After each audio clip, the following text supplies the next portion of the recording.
Buenos días y bienvenidos y bienvenidas a esta nueva sesión de formación continua del Comité Local del Partido en Córdoba. El partido se fijó como uno de sus objetivos prioritarios pues, atender de manera urgente la crisis de cuidado, que incluso siendo anterior a la crisis sanitaria o económica que todos conocemos, pues se ha visto muy agravada especialmente con la actual pandemia. Para hablar y poner el foco de esta cuestión, pues tenemos el placer hoy de contar con nosotros y con nosotras a Clara Alonso, que es responsable del área institucional del PC y actual directora de comunicación del Ministerio de Igualdad. Así que, Clara, todo tuyo y todas tuyas. Vale, genial, muchas gracias.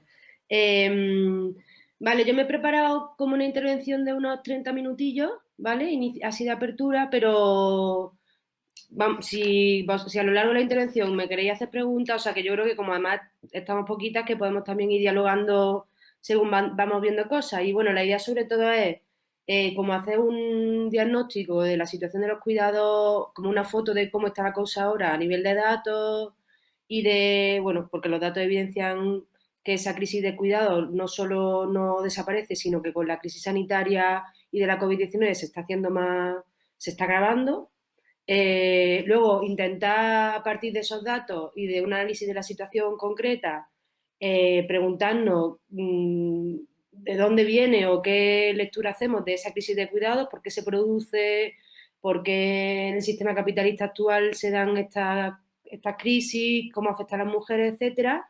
Y por último, una última parte que sería como la propuesta del sistema estatal de cuidados, que es un poco el motivo central de la charla y que fundamentalmente es como un poco el programa político o la propuesta política que desde el partido y de Izquierda Unida y de Unidas Podemos, vamos, defendemos como posible solución, o no tanto solución, porque la crisis de cuidado es una crisis que es muy estructural, pero bueno, como una posible medida política que al menos haga menos grave esa crisis de cuidado, o sea, que haga que la situación de las mujeres en relación a la crisis de cuidado, y no solo de las mujeres, porque una de las cosas también que vamos a ver en este tercer bloque, pues se mejore, ¿no? Es decir, que la propia política de cuidado es una política que permite cambios sistémicos que son necesarios para que, bueno, pues todas las personas, más allá de las que cuidan y de las que son cuidadas, tengan una vida digna, ¿no? Pero bueno, eso ya lo vemos en la tercera parte. Entonces, lo que os digo, si me queréis preguntar, o sea, que luego hacemos una ronda de debate, preguntas y tal, pero que si a lo largo de de lo que yo voy exponiendo me queréis hacer alguna pregunta o hay alguna cosa que no queda clara o que creéis que, bueno, que profundicemos un poco, pues me lo decís, lo vamos comentando, que yo creo que lo importante sobre todo es que los conceptos básicos queden más o menos claros, que, o sea, que sea útil la cosa, ¿no? Y eso, por eso. O sea, que me cortéis cuando queráis.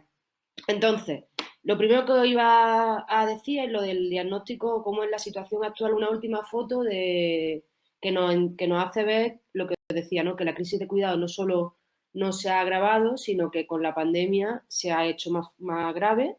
Yo no sé si el propio concepto de crisis de cuidado lo tenéis más o menos claro, pero bueno, básicamente es un concepto que viene utilizando la economía feminista, o sea, dentro del feminismo hay bueno, un marco de creación teórica y política que es la de la economía feminista, que básicamente lo que se viene a preguntar fundamentalmente desde los años 70, ¿vale? Pero por ejemplo en España, gracias un poco a la obra de Cristina Carrasco en la Universidad de Barcelona o de Amaya Pérez Orozco, que la conocéis seguramente porque además la utilizamos mucho de referencia en formaciones del partido, que viene a plantear que ya lo planteó en la crisis anterior, de hecho, que es lo que os decía, o sea, que en la crisis financiera, económica, política y social que se dio en el ciclo anterior del 2007-2008, lo que las feministas vinieron a decir es que a esa crisis financiera, que no era una crisis únicamente financiera, sino que era una crisis económica, social, política, etcétera, etcétera, que además luego devengó en España en una crisis de régimen, es decir, que, ¿no? que todo el contexto de crisis anterior, a esa crisis se sumaba una crisis que ya era permanente y que venía siendo permanente, que era la crisis de cuidado. Que la crisis de cuidado no es otra cosa que cómo al final en el sistema capitalista se resuelve la división sexual del trabajo. Es decir, cómo en el sistema capitalista, o como el sistema capitalista, que eso es una de las cosas que veremos en la segunda parte de la charla, resuelve esa contradicción inherente al propio sistema capitalista, que es el de la división sexual del trabajo, que básicamente es que las mujeres son las que se hacen cargo de las tareas de reproducción social y que los hombres se encargan, o sea, esto como muy simplificado, del trabajo productivo, ¿no? Entonces, bueno, eso lo vemos luego en el segundo bloque, que es como la parte más teórica y tal. Os iré dando también referencias de texto y luego si queréis también os puedo mandar por correo electrónico alguna lectura, o sea que si luego hay temas en concreto que os apetece que leáis y estudiar un poco más, pues me lo comentáis y lo vemos. Pero bueno, lo que os decía, ¿por qué quería empezar con datos? Porque yo creo que la charla va a ser útil si al final de la misma tenemos más herramientas para explicar por qué la realidad es la que es. Es decir, que nosotras sabemos bien, por ejemplo, que las mujeres son las que mayoritariamente se hacen cargo del trabajo de cuidado, pero de lo que se trata es que seamos capaces de explicar a nuestras camaradas, a nuestras compañeras de trabajo, a nuestras compañeras de estudio, a nuestras amigas, vecinas, etcétera, por qué eso es así. Porque al final, con el tema de cuidado, hay una primera como idea falsa que hay que derribar, que yo sé que esto nosotros lo tenemos muy claro, pero que creo que es una cosa que es muy común pensar, que es que parece que las mujeres nos hacemos cargo del trabajo de cuidados por una cuestión casi de naturaleza humana, es decir, por una cuestión biológica, en el sentido de que como somos las madres, las hijas, las abuelas, etcétera, tenemos una especie de condición biológica relacionada con nuestro sexo que hace que estemos más capacitadas para atender los cuidados y que hace que al final estemos más determinadas a ser las que mayoritariamente nos hagamos cargo de ese trabajo. Y precisamente lo que se trata es de poder explicar que eso no es así por una cuestión de naturaleza o una cuestión de esencia de las mujeres, sino que es así porque hay un sistema capitalista que funciona como funciona y que hace que al final haya una división sexual del trabajo que da determinados roles a las mujeres por ser mujeres y roles a los hombres por ser hombres, ¿no? Entonces, lo que os decía, estos primeros datos yo creo que lo útil sería, o sea, yo me quedaré contenta si al final de la charla tenemos más herramientas para explicar por qué estos datos son los que son, ¿no? Entonces, por ejemplo, voy dando algunos que además me gustaría que los apuntarais porque creo que son útiles para nuestro trabajo también político. Fijaos, en 1987 la tasa de actividad de las mujeres era del 32%. La tasa de actividad, supongo que sabéis lo que es, la tasa de actividad es el volumen, o sea, la cantidad de mujeres que trabajan o que están en disposición de trabajar. Por ejemplo, una mujer desempleada forma parte de la tasa de actividad. O sea, ¿quién quedaría fuera de la tasa de actividad? Pues fundamentalmente las mujeres que ya están jubiladas, bueno, mujeres y hombres, la tasa de actividad mide ambas cosas. Las que están jubiladas, las que tienen una incapacidad permanente por enfermedad, los niños, las estudiantes, es decir, como toda la gente que no está en edad de trabajar y que está buscando trabajo trabajando, ¿vale? Entonces, la tasa de actividad en 1987 de las mujeres es al 32%. En 2020 es del 52,5%. Es decir, en los últimos 20 años en España la tasa de actividad de las mujeres se ha ampliado enormemente porque muchas mujeres se han incorporado al mercado de trabajo. Es decir, en los finales de los 80 muchas mujeres trabajaban en casa y ahora, actualmente, esa tasa de actividad se ha incrementado. Cuando yo hablo de trabajo, que esto también es como muy importante, que es una de las críticas que también se hace desde la economía feminista a la cuestión del trabajo, es que una cosa es el trabajo y otra cosa es el empleo. Es decir, que trabajar trabajamos todas. O sea, que trabajar también trabajan las mujeres que se dedican a las tareas domésticas y que no trabajan en el mercado de trabajo. Es decir, todo es trabajo. Lo que pasa es que hay un trabajo que es trabajo productivo y un trabajo que es trabajo reproductivo, que es el trabajo un poco pues, de la atención a los cuidados y a todo lo que tiene que ver con la reproducción social. Pero bueno, lo que os decía, que la tasa de actividad, si os fijáis, en los últimos 20 años se ha incrementado de manera considerable. Es decir, muchas mujeres que no estaban antes en el mercado de trabajo se han incorporado al mercado de trabajo. Pero fijaos, aunque se ha aumentado en 20 puntos esa tasa de actividad desde el 87 al 2020, todavía hay una diferencia con los hombres de más de 11 puntos. O sea, la tasa de actividad en mujeres en 2020 es del 52,5% y en hombres es del 63,4%. Es decir, todavía se da que hay muchas más hombres que están que la tasa de actividad en hombres es más alta, ¿no? Y eso es muy significativo y tiene mucho que ver precisamente con el tema de la crisis de cuidado y el trabajo reproductivo. Otro dato, por ejemplo, interesante. En el tercer trimestre del 2020, 56.600 mujeres dejaron su trabajo para cuidar a personas dependientes. Es decir, cuando hablamos de personas dependientes nos estamos refiriendo a cuidar a hijos, a mayores, a familiares, me refiero, a pues, un familiar que ha enfermado. O sea, dependientes son aquellas personas que requieren de una atención de cuidado de manera permanente, ¿no? O relativamente permanente. Pues eso, en el tercer trimestre del 2020, 56.600 mujeres dejaron de trabajar para atender el cuidado dependiente frente a 8.000 hombres, 8.100 hombres. Es verdad que hay una cosa que es interesante y que yo creo que tiene que ver mucho también con las políticas públicas que se han impulsado en los últimos años, y sí que es verdad que aunque siga habiendo mucha diferencia entre hombres y mujeres, sí que hay una tendencia muy pequeñita, pero bueno, una tendencia que señala que cada vez son más los hombres que se están incorporando a tareas de cuidado. Pero bueno, lo que os digo, 56.000 mujeres dejaron de trabajar en el tercer trimestre del 2020 para cuidar a personas frente a 8.000 hombres. O sea que sigue habiendo una diferencia abismal entre las mujeres y los hombres a este respecto. Por ejemplo, otro dato también interesante. Aproximadamente en este momento hay 500.000 mujeres. Todos estos son datos de la EPA y en España, ¿vale? Para que nos situemos.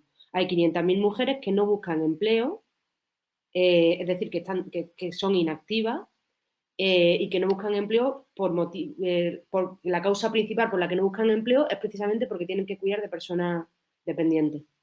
Es decir, el 92% de las mujeres que no buscan empleo no lo hacen porque tienen que atender a personas dependientes. A su hijo, a sus familiares, a un hermano, a un cuñado, a un primo que está con una enfermedad en la cama, o sea, que decir, no, me refiero a personas dependientes que requieren de una atención muy, muy grande. Pues eso, 500.000 mujeres no buscan trabajo por este motivo, frente a 40.000 hombres. También hay otro dato, por lo mismo, cada vez son más hombres los que no pueden, tal vez no busquen trabajo por este motivo, pero como os digo, hay una diferencia pues de 500.000 a 41.000. Otro dato, tiempo parcial. Sabéis que los contratos a tiempo parcial son los, como tú al final tienes un contrato a tiempo parcial que es que trabajas menos de 40 horas a la semana y habitualmente puedes trabajar la mitad o sea, 20 horas a la semana. El tiempo parcial es un modelo que se impulsó fundamentalmente en los 70 y los 80, que es un modelo de contratación que está muy pensado precisamente para facilitar que tú puedas trabajar y al mismo tiempo pues hacer otras tareas como estudiar o cuidar o tal. Pero la realidad es que al final lo que se hace evidente es que quienes tienen fundamentalmente los contratos a tiempo parcial en nuestro país son las mujeres.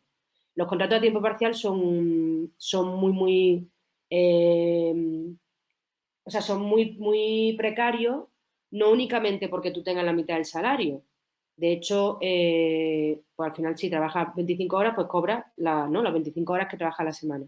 Lo más precario, lo que hace que la vida de las personas que tienen contrato a tiempo parcial sea más precario, fundamentalmente es, por ejemplo, que tú cotizas la mitad. O sea, una de las razones por las que las mujeres tienen, que es otro de los datos que damos ahora, peores pensiones que los hombres, precisamente tiene que ver con que a lo largo de su vida laboral han tenido peores condiciones de trabajo y peores cotizaciones. Es decir, que el tiempo parcial no es ninguna solución al problema de los cuidados y de la conciliación, sino todo lo contrario, porque al final lo que hace es que las mujeres trabajan y cuidan y al final las condiciones de vida a lo largo de toda su vida son peores que las de los hombres. Entonces, por ejemplo, en tiempo parcial, en este momento en España hay 1.920.000 mujeres que tienen contrato a tiempo parcial frente a 700.000 hombres. Es decir, que el 70% aproximadamente de los contratos a tiempo parcial son de mujeres. Otro dato, lo que te decía, lo de las pensiones. ¿Cómo afecta esta precariedad a lo largo de la vida a las pensiones, ¿no? al final de la vida? Pues la media de la pensión de las mujeres en España en este momento, todo tipo de pensiones contributivas y no contributivas, es de 800 euros al mes y la media de la pensión en hombres es de 1.250 euros. Es decir, las pensiones de las mujeres son más bajas. De hecho, las mujeres son las que perciben la mayoría de las pensiones más bajas que se dan en nuestro país, especialmente las no contributivas. El 30% de las pensiones de las mujeres requieren complementos a mínimo. Es decir, que la mayoría de mujeres tienen pensiones muy, muy, muy bajitas y de hecho las no contributivas son pensiones que al final son pensiones de miseria. Por eso, por ejemplo, hay muchas de las peleas políticas que nosotros damos como partido en relación al tema de las pensiones que tiene que ver precisamente con atender la realidad de las mujeres que tienen las pensiones más bajas. O sea, por ejemplo, una reforma de las pensiones como la que parece que está manejando la parte del gobierno socialista, bueno, sabéis que esto al final se quedó, o sea, no se sabe muy bien qué va a pasar, pero bueno, por ejemplo, la propuesta o sea, que es muy importante siempre, lo que quiero decir es que es siempre muy importante que tengamos como bueno, lo que se dice siempre del feminismo, como las gafas violetas, que nos permitan siempre analizar cómo las políticas afectan a mujeres y afectan a hombres, porque si no tenemos esa mirada, pues al final las mujeres siempre son las más perjudicadas. Entonces, por ejemplo, una propuesta de reforma de las pensiones que alargue el tiempo de cómputo para el cálculo de las pensiones de 25 a 35, bueno, como los números que sean, siempre va a ser muy perjudicial para las mujeres, porque las mujeres tienen a lo largo de su vida laboral muchas más interrupciones o muchas más lagunas que los hombres porque se han dedicado mayoritariamente al trabajo de cuidado. Entonces, pues por ejemplo, la situación de las pensiones es muy alarmante porque al final, pues son las situaciones que al final las mujeres son las que tienen mayores índices de pobreza y de hecho hay un concepto que también se utiliza mucho en feminismo, que es la idea de la feminización de la pobreza, y es que al final quienes tienen las peores condiciones y quienes rozan los umbrales de pobreza mayoritariamente son las mujeres. Otro dato, por ejemplo, también importante, el tanto por ciento de personas, en comparación hombres-mujeres, que se dedican a diario a tareas del hogar. Pues en el caso de las mujeres, el 84% y en el caso de los hombres, el 41%. O sea, me refiero a mujeres que a lo mejor trabajan, pero que a lo largo de su día tienen que desarrollar, hacen tareas domésticas. Pues eso, el 84% en mujeres y el 41% en hombres. Otro dato, el 90% de las excedencias por cuidado de hijos, que sabéis que es que tú tienes un hijo y bueno, pues después de la baja de maternidad, o sea que además es que es una cosa muy común, que seguro que tenéis alguna amiga, bueno, que incluso vosotras, o sea, tienes un hijo y después de que se te acaba la baja de maternidad y el permiso de lactancia, te coge una excedencia de 6 meses, un año, son hasta 3 años, hasta que el hijo cumple 3 años, creo que es, o incluso yo creo que Pepe lo amplió, para poder atender el cuidado de tu hijo, porque claro, a esto se suma que seguramente pues no haya escuelas infantiles o no puedas pagar una escuela infantil porque no hay educación 03, en fin, que hay muchas mujeres que al final deciden cogerse excedencias para el cuidado de hijos. Entonces, el 90% de estas excedencias son de mujeres, pero no solo en el caso de hijos. También hay un tipo de excedencia que es el de cuidado de familiares, que es que tú te coges una excedencia laboral para cuidar, por ejemplo, de tu madre enferma, pues el 81% de las excedencias por cuidado de familiares también son de mujeres.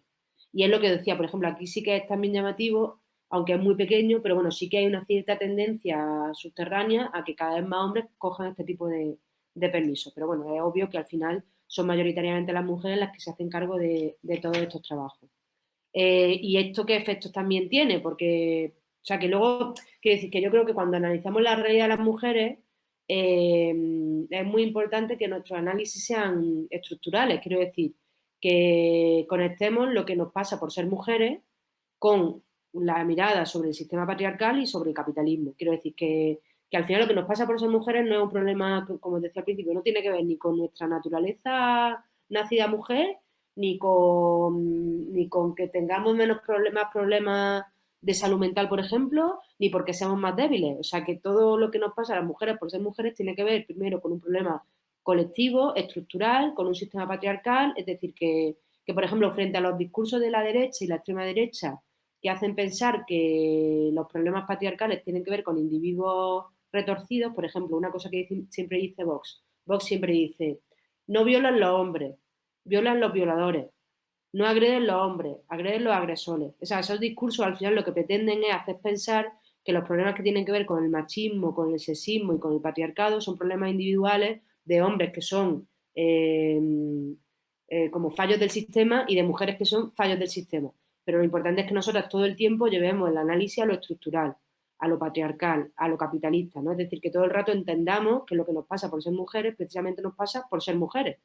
Es decir, porque hay un sistema patriarcal que nos sitúa en una posición de subordinación en relación a los hombres en todos los ámbitos de nuestra vida. Pero, por ejemplo, lo que os decía la salud mental, las enfermedades relacionadas con los estereotipos de género, la anorexia, la bulimia.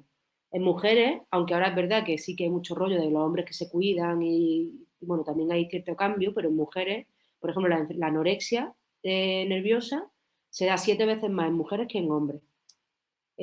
O la depresión, que se da 3 veces más en mujeres que en hombres. De hecho, en 2017, el 34% de las mujeres, que a mí me parece un dato brutal, compró algún tipo de antidepresivo frente al 15% de hombres.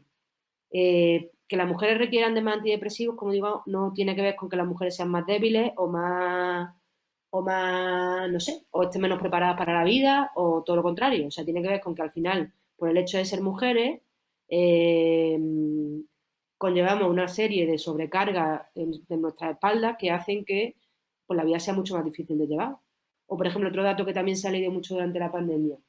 Las personas más afectadas por el confinamiento y la combinación de teletrabajo y cuidado de hijos han sido las mujeres, aproximadamente las que rondan los 30 y los 40, que tienen hijos pequeños o que han tenido hijos pequeños durante el confinamiento a su cargo. O sea, las más afectadas en términos de salud mental.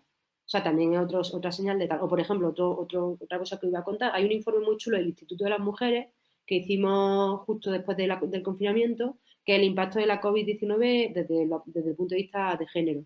Y claro, es brutal, porque esto, por ejemplo, se cuenta poco, pero eh, el impacto de la COVID ha sido mucho mayor, no, a lo mejor no mucho mayor en la palabra, pero ha tenido más impacto en las mujeres que en los hombres.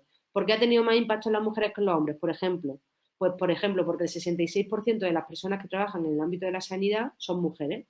Es decir, del personal sanitario el 66% son mujeres, porque claro, las profesiones que están más relacionadas con los cuidados, o sea, que el hecho, o sea, que las mujeres nos hagamos cargo del trabajo de cuidado no significa únicamente que nos hagamos cargo del trabajo de cuidado en nuestras casas y que cuidemos más a nuestros hijos, hagamos más tareas domésticas o estemos más pendientes de nuestros padres, sino que en general esa división sexual del trabajo también se da en el ámbito de lo productivo.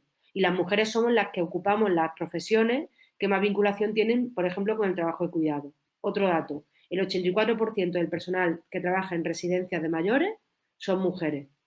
Claro, imaginaos en un contexto de pandemia como el que hemos vivido, qué impacto ha tenido esto en las mujeres. Quiero decir, si el 84% del personal sanitario de las residencias de mayores son mujeres, pues el impacto en términos de género es brutal, porque se ve claramente que, como os digo, como las mujeres nos hemos hecho especialmente cargo del trabajo de cuidado, o nos hacemos especialmente cargo del trabajo de cuidado, cuando se dan crisis como las que hemos vivido de la crisis sanitaria, donde el trabajo de cuidado se hace imprescindible, que eso es otra cosa también que os quiero transmitir hoy, y es que creo que es importante y es un poco la propuesta del sistema estatal de cuidado. Estoy como saltando una cosa a otra, pero bueno, yo creo que más o menos va hilado. Pero lo que nos ha revelado precisamente la crisis de la COVID es que hay trabajos que son esenciales para la vida. Es decir, que cuando vienen mal dadas, que cuando se dan situaciones como las que hemos vivido de extrema vulnerabilidad, en la que todo el marco del sistema capitalista en el que todo el mundo vive bien, o sea, entre mil millones de comillas, me entendéis con lo del marco? Cuando los resortes del sistema saltan porque hay una crisis sanitaria como la que hemos vivido, que es un golpe brutal, al final lo que se revela esencial son aquellos trabajos que nunca pueden dejar de hacerse. ¿Y cuáles son los trabajos que nunca pueden dejar de hacerse? Pues precisamente muchos de esos trabajos tienen que ver con los cuidados. Es decir, tú puedes, o sea, hay muchos trabajos que se han dejado de hacer durante la pandemia. Es decir, muchos trabajos me refiero, pues yo qué sé, yo trabajo en el Ministerio, o sea, yo trabajo en el Ministerio de Igualdad y ahora tenemos como mucho, pero bueno, antes trabajaba en una agencia de publicidad. Pues las agencias de publicidad han estado mucho tiempo sin hacer anuncios. Pues no pasa, o sea, quiero decir que hay muchos trabajos que se han dejado de hacer durante la pandemia y que la pandemia nos ha revelado que aquellos trabajos que son esenciales para la vida y que muchos tienen que ver con el trabajo de cuidado, pues al final son los que son irrenunciables. Y curiosamente, aquellos trabajos que son los irrenunciables son los trabajos que menor valor tienen en términos económicos y en términos sociales. Por ejemplo, y hablo de cuidados, no únicamente pensar en cuidados como eso, el personal sanitario o el personal de una residencia de mayores, también la limpieza viaria o también la atención en supermercados para que siguiera habiendo alimentos en las casas. Es decir, que el trabajo de cuidado, luego voy a dar una definición de lo que se entiende por cuidado, que es de Nancy Fraser, pero bueno, básicamente los cuidados son todos aquellos elementos que se dan en la vida que son fundamentales o esenciales para que la vida funcione. Es decir, es todo aquello que si no existiera, no existiría la vida, ¿no? Por decirlo de alguna forma. Entonces, claro, la COVID precisamente lo que ha hecho ha sido revelar esto que el feminismo venía diciendo desde hace mucho tiempo. De hecho, recordad que en la huelga feminista, una de las huelgas de la que más se habló precisamente fue de la huelga de cuidado, porque además era una huelga que era como la más novedosa, ¿no? O sea, cuando uno habla de una huelga laboral, pues tenemos la referencia de las huelgas generales, aunque ya son muy lejanas. Quiero decir que hacer huelga en el ámbito del trabajo, pues es como algo que la gente entiende claro. Pero la potencia de la huelga feminista fue precisamente la de plantear formas de hacer huelga y ámbitos de hacer huelga en los que nunca se había planteado la posibilidad de hacer huelga. Y lo que ponía precisamente en evidencia la huelga feminista y la huelga de cuidados era que hay trabajos que nunca se pueden dejar de hacer. Es decir, que si tú tienes una persona dependiente en tu casa a la que atiendes, nunca vas a poder dejarla de atender, porque si esa persona dependiente necesita que tú le des de beber y de comer y la laves, si tú dejas de hacer eso, esa persona dependiente se muere. O si tú tienes un niño pequeño que necesita que le des el desayuno, le des de comer, lo lleva al colegio, si dejas de hacer eso, el niño ni come ni va al O sea que al final lo que se revela con la crisis de la pandemia es lo que precisamente la feminista y la huelga feminista nos dijo en 2018 y en 2019, que hay una serie de trabajos que son esenciales para la vida y que tienen muy poca valoración social y muy poca valoración económica, que fundamentalmente son los que son desarrollados por mujeres y que precisamente eso es lo que tenemos que cambiar, ¿no? Que es un poco como también la idea del sistema estatal de cuidado. Pero bueno, lo que os decía, lo del el impacto de la COVID, y por daros algunos datos más, por eso el 84% de las enfermeras son mujeres, el 72% del personal de farmacia y el 84% también del personal de residencia.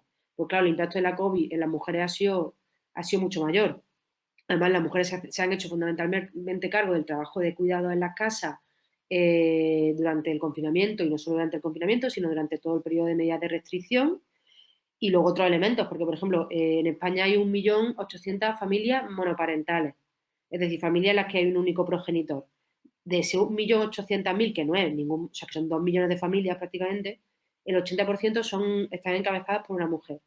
Es decir, imaginaos un contexto de pandemia, de confinamiento, de falta de recursos, de tal, y encima teniendo que teletrabajar o no, porque si tú con tus críos en casa sin tú sola, ¿no? Pues quiero decir que al final eso tiene un impacto brutal.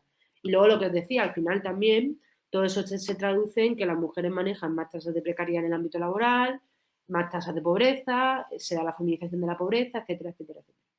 Entonces, esto sería como la primera parte que os quería contar, más con datos y un poco para hacer ese diagnóstico, esa foto de cómo está la situación. Pero como os decía al principio, yo creo que la gracia está en intentar entender por qué pasa esto. O sea, por qué pasa que habiendo una serie de trabajos que son esenciales para la vida, sin los cuales la vida no tendría forma, ¿por qué tienen tan poco valor? O sea, ¿por qué el sistema está montado de una manera en la que parece que los hombres y los trabajadores de pronto, y las mujeres, o sea, esto es para no solamente los hombres, pero que existe existe una especie de imaginario en el que las personas trabajadoras eh, llegan al mercado de trabajo preparadas para ser la fuerza de trabajo, es decir, preparadas en términos de formación, de salud, de higiene, ¿no? Como si fueran champiñones, pum, surgen, como si no hubiera nada de trabajo detrás para que eso pase. Es decir, como si es lo que Amaya Pérez Orozco llama el trabajador champiñón. O sea, es como si de pronto hubiese un trabajador que es fuerza de trabajo, que es esencial para que el sistema productivo funcione, que es una fuerza, o sea, una fuerza productiva, surge como preparado para ir al mercado de trabajo, como si no hubiera un montón de trabajo detrás que ha hecho que ese trabajador esté listo para ser fuerza de trabajo.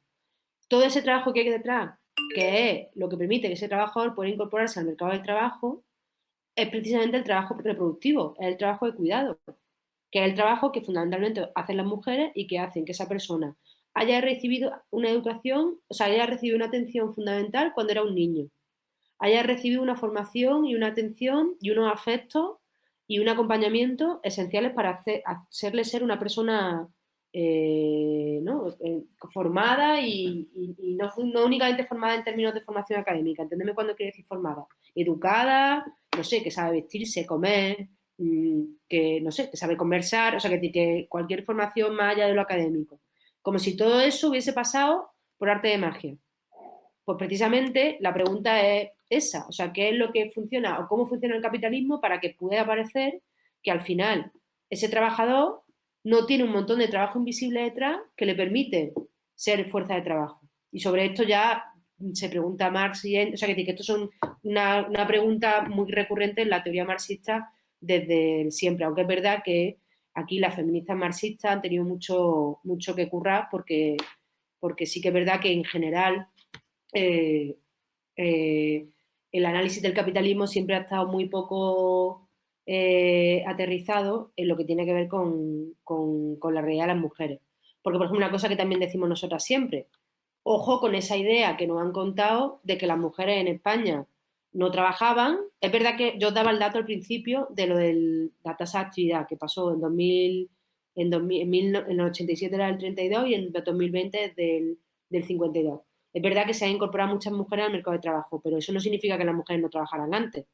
Quiero decir que que las mujeres han trabajado siempre, ya fuera en tareas de hogar o fuera en otro tipo de tareas, que a lo mejor eran tareas en negro o ayudando en el campo a su pareja, por ejemplo, todo el tema de las propiedades agrarias y de la propiedad de las propiedades agrarias, que la mayoría son de hombres, pero al final las mujeres parece que no trabajan en el campo. O sea, quiero decir que al final, que también es una norma, o sea, se ha hecho un modelo de un modelo de familia burgués donde había un señor proveedor y una señora que era ama de casa, que esa no era la forma de familia de las clases trabajadoras y de los obreros de nuestro país en los años 40, 50, 60, bueno, más allá de la dictadura, la posguerra y la situación específica de España. O sea que estos análisis son para un poco, ¿no? Son más globales. Pero quiero decir que al final el sistema capitalista está montado de una manera en la que hay un montón de trabajo invisible que no se ve, que no tiene valor y que no tiene costes para el sistema, pero que es fundamental para que el sistema funcione. Entonces, esa es la idea de, bueno, al final es la pregunta, que esto nos hacemos mucho las feministas marxistas siempre, de cómo se relacionan capitalismo y patriarcado. Es decir, o cómo funciona el sistema capitalista patriarcal. O sea, ¿por qué son tan inherentes a un sistema y otro? ¿Por qué el capitalismo es un sistema patriarcal? ¿O por qué el patriarcado funciona fundamentalmente en regímenes capitalistas? O sea, esa es un poco la pregunta, que además es una pregunta muy teórica que, como digo, las feministas marxistas se han hecho a lo largo de la historia y que han ido resolviendo de manera clara. Entonces yo para esto siempre recurro a Nancy Fraser, que, como os decía, os puedo mandar luego referencias de libros, textos y tal, pero bueno, yo creo que Fraser explica muy bien en varios libros que tiene, que os voy a enseñar ahora, pues esta cuestión. Tiene el libro de Fortunas del Feminismo, que es una recopilación de textos que pues son textos escritos, o sea, desde hace tiempo, que creo que es bastante útil, y luego el de Talleres Ocultos del Capital, que es la última, bueno, que lo estoy poniendo al revés y no lo estoy leyendo, pero vamos, que sí que es otro libro que es bastante útil. Entonces, fundamentalmente, lo que plantea Fraser es que ella lanza una pregunta y dice, ¿por qué en los últimos 10 años a nivel global, no solamente, por ejemplo, en el marco español, ha sido el movimiento feminista uno de los movimientos que más capacidad de articulación ha tenido a nivel internacional para plantear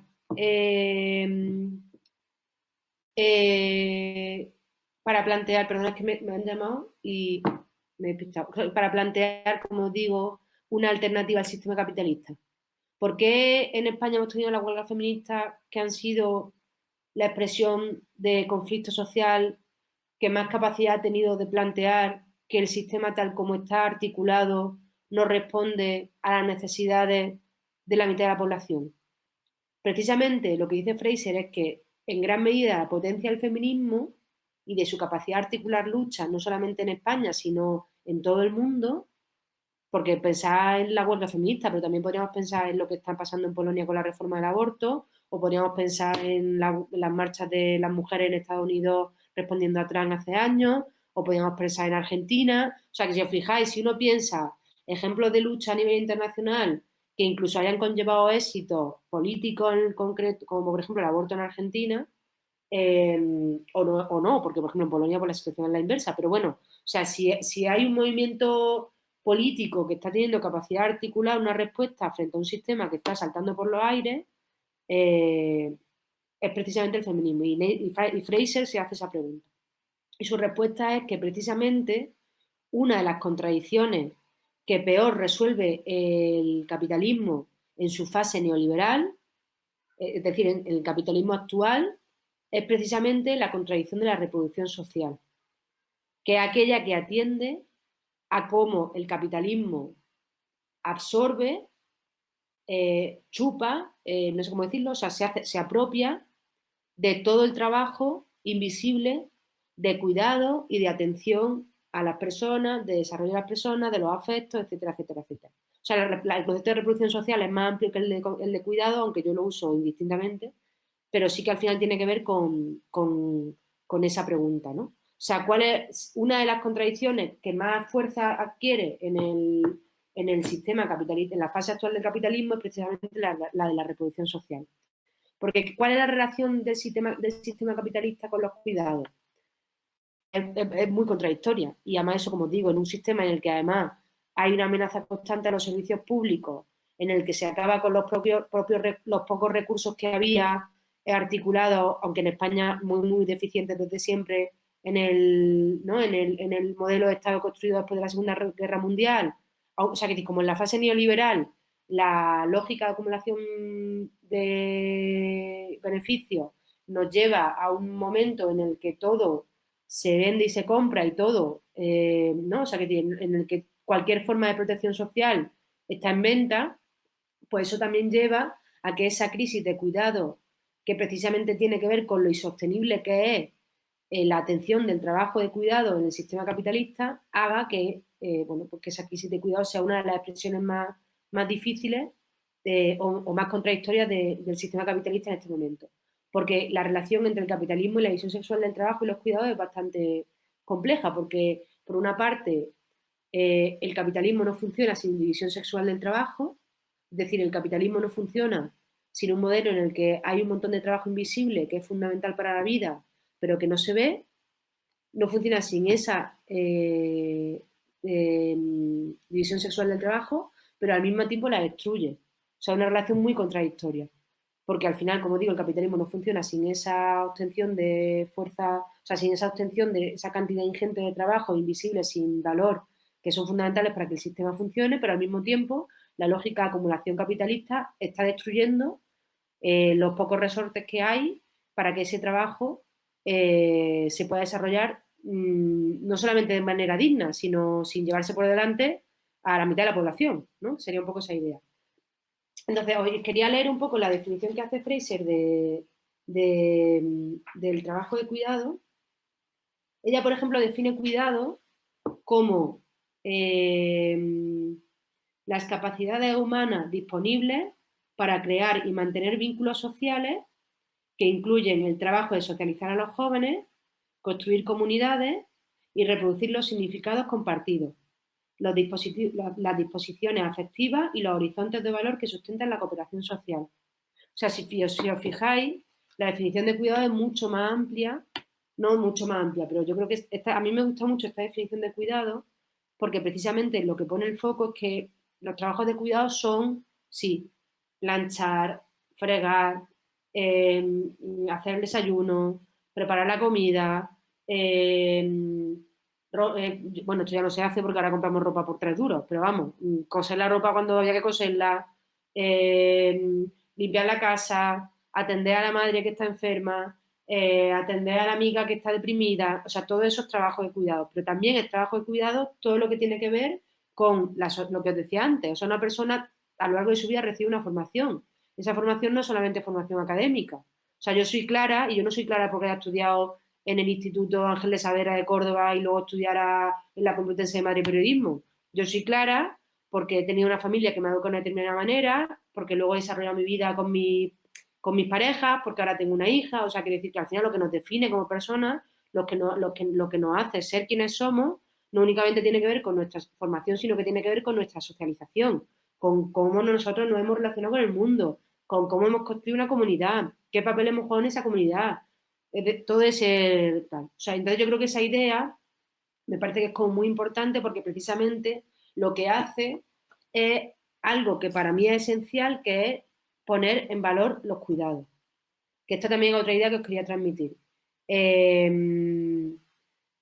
Habitualmente las políticas públicas, las políticas de igualdad, fundamentalmente socialdemócratas, porque son las pocas que hemos conocido, me refiero sobre todo en el ámbito estatal y todo este rollo, y fundamentalmente las políticas que se han desarrollado en las últimas décadas siempre han planteado una lógica en la que los cuidados eran una carga de la que liberar a las mujeres.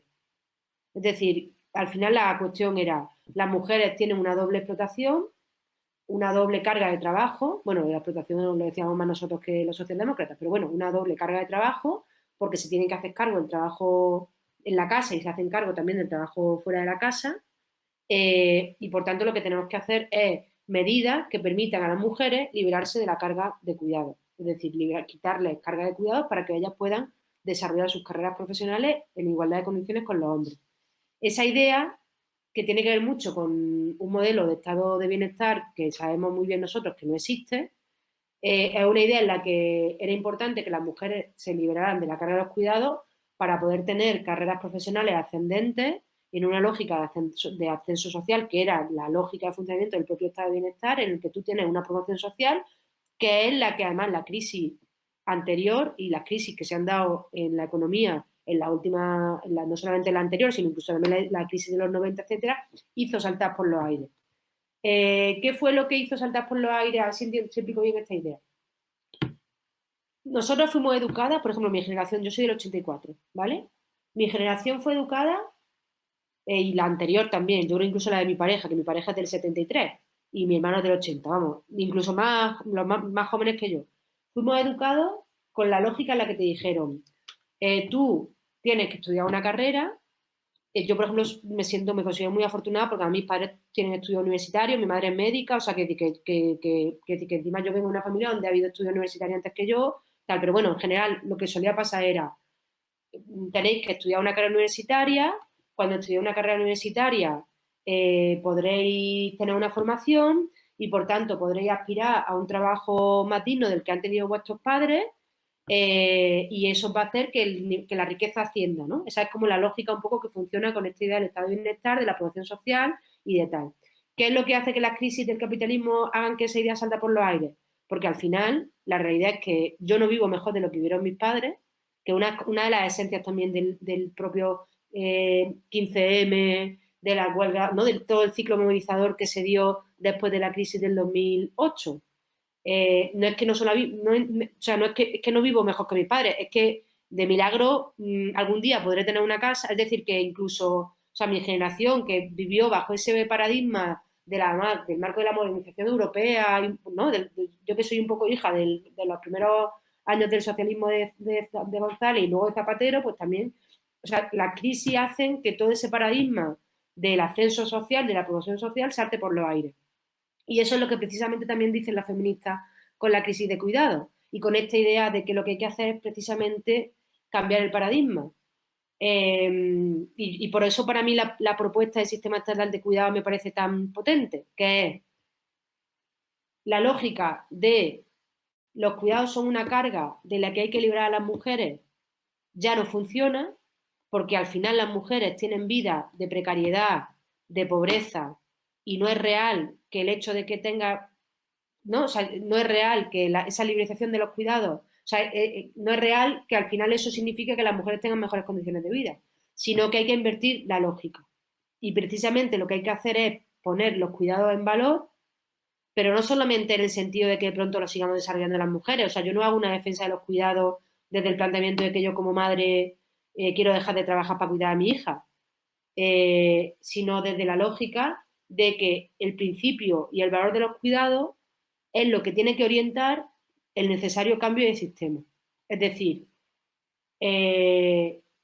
si lo que hemos aprendido precisamente con la crisis de cuidado y con la crisis de la pandemia es que los cuidados son aquellos trabajos esenciales para que la vida pase, tal vez lo que tengamos que hacer es plantearnos que cualquier propuesta política que queramos desarrollar precisamente gire en torno a la idea de que lo que hay que hacer es proteger los cuidados, no destruirlos, invisibilizarlos o quitarles valor, sino todo lo contrario. O sea, precisamente lo que tenemos que hacer es un cambio de paradigma que permita que aquellos trabajos que no tienen valor, pero que se han mostrado esenciales, tengan valor o tengan más valor, que aquellos cambios necesarios en el mercado de trabajo para permitir que todas las personas puedan tener el derecho a ser cuidadas y cuidar a lo largo de su vida, pueda desarrollarse. O sea, ese cambio de paradigma abre un montón de preguntas que son muy complejas de responder. O sea, yo no digo con esto que esto esté resuelto, pero que realmente plantean que tal vez no todo tenga que ser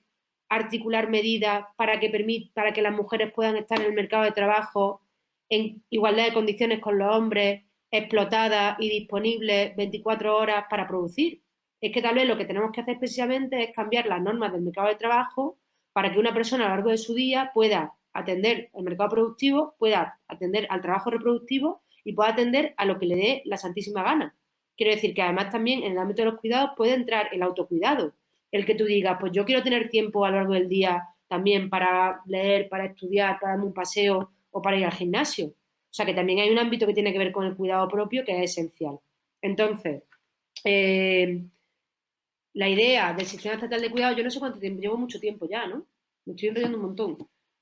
Bueno, sigo un poco y termino ya, que si no es que no me da tiempo a explicarlo todo. Pero bueno, básicamente la idea del sistema estatal de cuidados, que es un poco es recoger esa bandera de la huelga de cuidado y de la teoría de la economía feminista que se viene elaborando desde hace tiempo, es la de, bueno, pues lo que tenemos que hacer no es, o sea, tenemos que dejar de entender que los cuidados son una carga de la que tenemos que librar a las mujeres y precisamente lo que tenemos que hacer es un replanteamiento del sistema. Por eso entendemos que el sistema estatal de cuidado es una oportunidad para hacer un cambio sistémico, como os decía, que ponga los cuidados en valor. Es decir, que evidencie que precisamente lo que hace que la vida funcione, lo que hace que el mercado funcione, etcétera, etcétera, es el trabajo de cuidado. Y que rompa además esa idea. Hay una triada, que esto se estudia mucho en economía, que es la de empresa, familia, Estado, ¿no? Es una especie como de triada en la que se reparte, es como que cada uno tiene su papel, ¿no? Por ejemplo, ¿qué es lo que ha hecho saltar por los aires esta triada durante la crisis de la pandemia? Pues que, por ejemplo, el hecho de que los colegios estuvieran cerrados durante tanto tiempo, que yo sé que esto es una medida que seguro que da para mucho debate, porque en el fondo también pues se entendía que era necesario por el tema del, bueno, porque al final la crisis sanitaria era la que era y no había más remedio. Pero al final, cuando tú cierras los colegios, todo ese trabajo que se hace en los colegios, que pasa por la educación de los hijos, pues no solamente por la formación académica, como decíamos antes, sino por la formación de las personas, ese trabajo no desaparece. Es decir, esa carga de trabajo no desaparece, esa carga de trabajo se traslada a la familia. Es decir, si alguien hiciera las cuentas de cuánto dinero simbólico se ha traspasado a la familia en términos de carga de trabajo durante el cierre de los colegios, estoy segura de que las cuentas serían brutales, porque al final lo que se ha pasado es mucha carga de trabajo ha vuelto a la familia y fundamentalmente ha vuelto a las mujeres en el entorno de la familia. Por eso, como decía al principio, uno de los grupos más afectados por la pandemia en términos de salud mental son las madres de niños pequeños que han estado trabajando durante el confinamiento a la vez que cuidaban en casa. Entonces, esa triada de empresa, familia, Estado, que hace que haya como que cada uno tiene su papel, ¿no? Por ejemplo, la idea de la corresponsabilidad, que también es una idea que se trabaja mucho en el ámbito de cuidado. La corresponsabilidad te dice que, por ejemplo, nosotros no planteamos que es necesaria una política de corresponsabilidad para que de pronto los hombres empiecen a cuidar más, que la corresponsabilidad no se resuelve únicamente en el ámbito de lo privado de la familia. Precisamente la corresponsabilidad, y es un poco la esencia de uno de los programas que estamos haciendo como ministerio, que es el programa corresponsable. La corresponsabilidad es algo que tiene que resolverse no en el ámbito de lo privado y la familia, no entre mujeres y hombres únicamente, sino que también tiene que resolverse con el Estado. Es decir, que el Estado tiene que hacerse cargo de un montón de trabajo de cuidado que asumen las mujeres y que la crisis sanitaria me ha hecho evidente que es insostenible un modelo en el que ese trabajo no sea asumido por el Estado. Es decir, pero bueno, lo que os decía, esa triada en la que también se insertan las políticas públicas de cuidado tiene que subvertirse también por una idea de lo común, es decir, por una idea en la que al final esto no sea un reparto en el que cada uno tiene su trocito, sino que al final lo que vertebre la articulación, la articulación social sea esa lógica de lo común. O sea, esa lógica de que hay un montón de elementos que son comunes y que son esenciales para que la vida se desarrolle, que es un poco esa idea del trabajo de cuidado.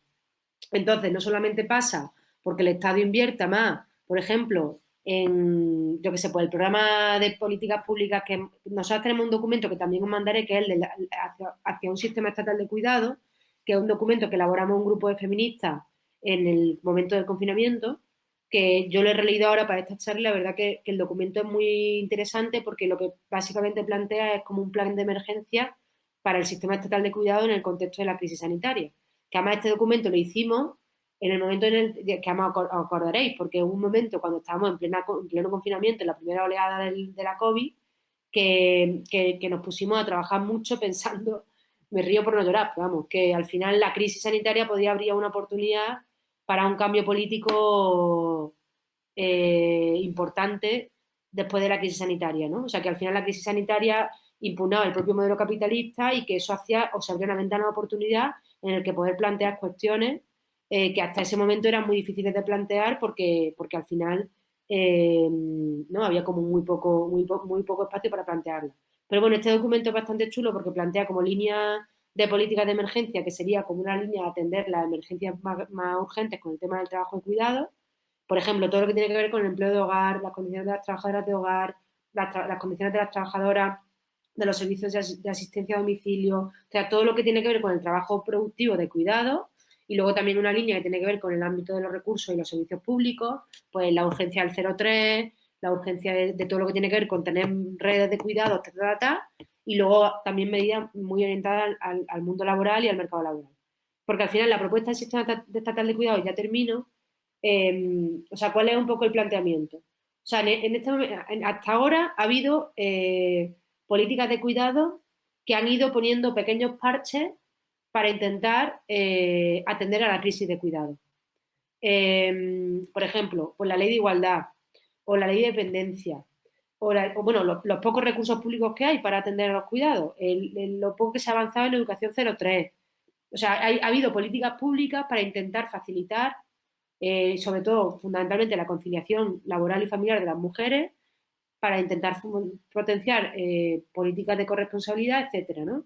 Pero precisamente la propuesta del sistema estatal de cuidado lo que pretende es que haya una política pública de cuidado que además sea feminista, es decir, que tenga muy presente cómo afectan los cuidados o la crisis de cuidado a hombres y cómo afecta la crisis de cuidado a las mujeres. Y que además no sea una política de parche en el que uno hace, pues eso, intento meter un poquito de dinero, por lo que hemos hecho nosotros como los corresponsables. Nosotros en el Ministerio de Igualdad tenemos 200 millones, que ya ves tú, 200 millones no te da ni para comprar pipas, pero bueno, 200 millones que es verdad que para nosotras es muy importante porque por primera vez se va a invertir dinero público para ayudar a la familia en el cuidado de hijos, más allá de lo que ya hacen los colegios, es decir, que hemos articulado una propuesta de política pública nueva que llamamos política semilla, porque entendemos que es el germen para el sistema estatal de cuidado y que lo que va a hacer es destinar dinero a que haya recursos públicos para apoyar a la familia en el cuidado de hijos. Es decir, que haya un servicio, por ejemplo, de atención a domicilio que también atienda a niños y niñas. Que haya, como hay en Barcelona, por ejemplo, que es un ejemplo que siempre ponemos, recursos públicos municipales orientados a que haya espacios donde las familias puedan dejar a su hijo más allá de los colegios, ¿no? O sea, esto es como ampliar un poco los servicios públicos de cuidado y de atención a los cuidados, y creo que eso es fundamental. Pero que decía que se trata fundamentalmente de entender que es necesario articular todo un sistema estatal de cuidado que además hile y enlace todas las políticas de cuidados que ahora mismo están dispersas y o sea, que está cada uno como que no tiene una conexión. O sea, por ejemplo, eso, la ley de dependencia, la ley de, bueno, fundamentalmente es que la ley de dependencia, porque es lo único que hay, o de lo poco que hay en atención a cuidados. Y que hile toda esa política para que además se plantee la política de cuidados como una política de transición, que es lo que os decía, una política de transición que atienda a la emergencia, es decir, que atienda a las cuestiones más urgentes que tienen que ver con los cuidados a día de hoy, que fundamentalmente, pues os ponía el ejemplo de todo lo que tiene que ver con los empleos relacionados con el cuidado de lo productivo, pues empleadas de hogar, trabajadoras de las residencias de mayores, servicio a domicilio de atención, o sea, todas esas trabajadoras y ese mercado productivo, que en general además son condiciones de trabajo, o sea, que las trabajadoras del servicio a domicilio cobran menos de 1.000 euros al mes, de media, o sea, que son condiciones de trabajo súper precarias. Entonces, que atienda a esos trabajos y que revalorice esos trabajos. Medidas relativas a todo lo que tiene que ver con lo que os decía, con el cuidado de hijos, que en el momento en el que hicimos el documento tenía mucho que ver con el tema de la pandemia y el confinamiento. Y luego también medidas relativas a la atención de personas mayores y dependientes en el contexto también de la pandemia. Y luego a partir de ahí también plantea una serie de políticas que llamamos políticas faro, políticas palancas, que son como ideas o planteamientos de poner en marcha políticas públicas que permitan ir articulando ese sistema estatal de cuidado, que al final haga que, bueno, pues que haya un cambio de paradigma, como decía antes, y que los cuidados se pongan en valor, se visibilicen y sean vistos por el conjunto de la sociedad, por el conjunto de la política y de la economía como algo esencial para la vida. Y yo con esto me callo ya, que no sé si me he hablado mucho tiempo.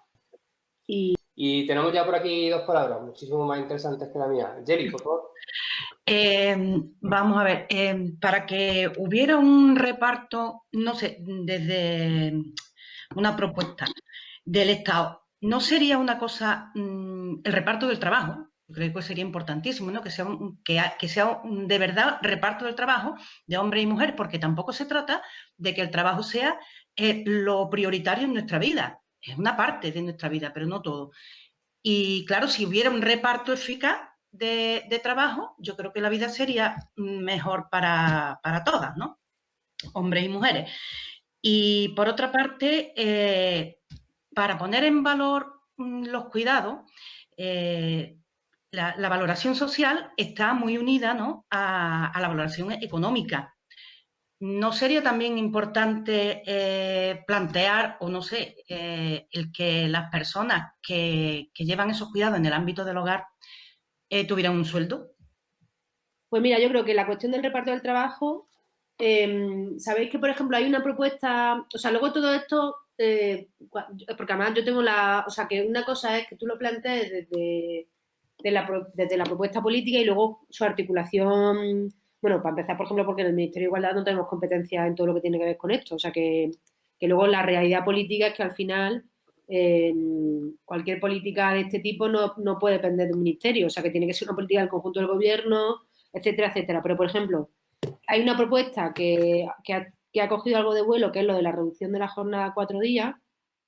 No sé si lo habéis visto, pero bueno, creo que no sé si Más País o alguno de estos lo ha planteado como una opción. Yo, por ejemplo, no soy tan favorable a la reducción de la jornada a 4 días porque creo que al final no se trata tanto de trabajar un día menos, pero sí que creo que hay una bandera que además ha sido históricamente una bandera nuestra, que ahora no la tenemos, y de los sindicatos y de comisiones obreras fundamentalmente, que es la de la reducción de jornada. O sea, yo creo que una clave para atender, o sea, por ejemplo, la idea de la reducción de jornada no solamente sería útil para que las mujeres tuvieran más tiempo disponible para atender el trabajo de cuidado, sino que también sería muy útil para el propio reparto del trabajo productivo.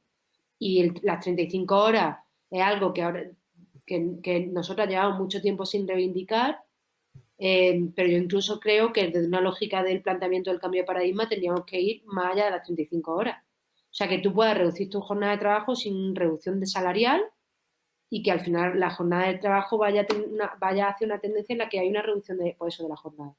De 40 horas a 35, de 35 a 30, al tiempo necesario para que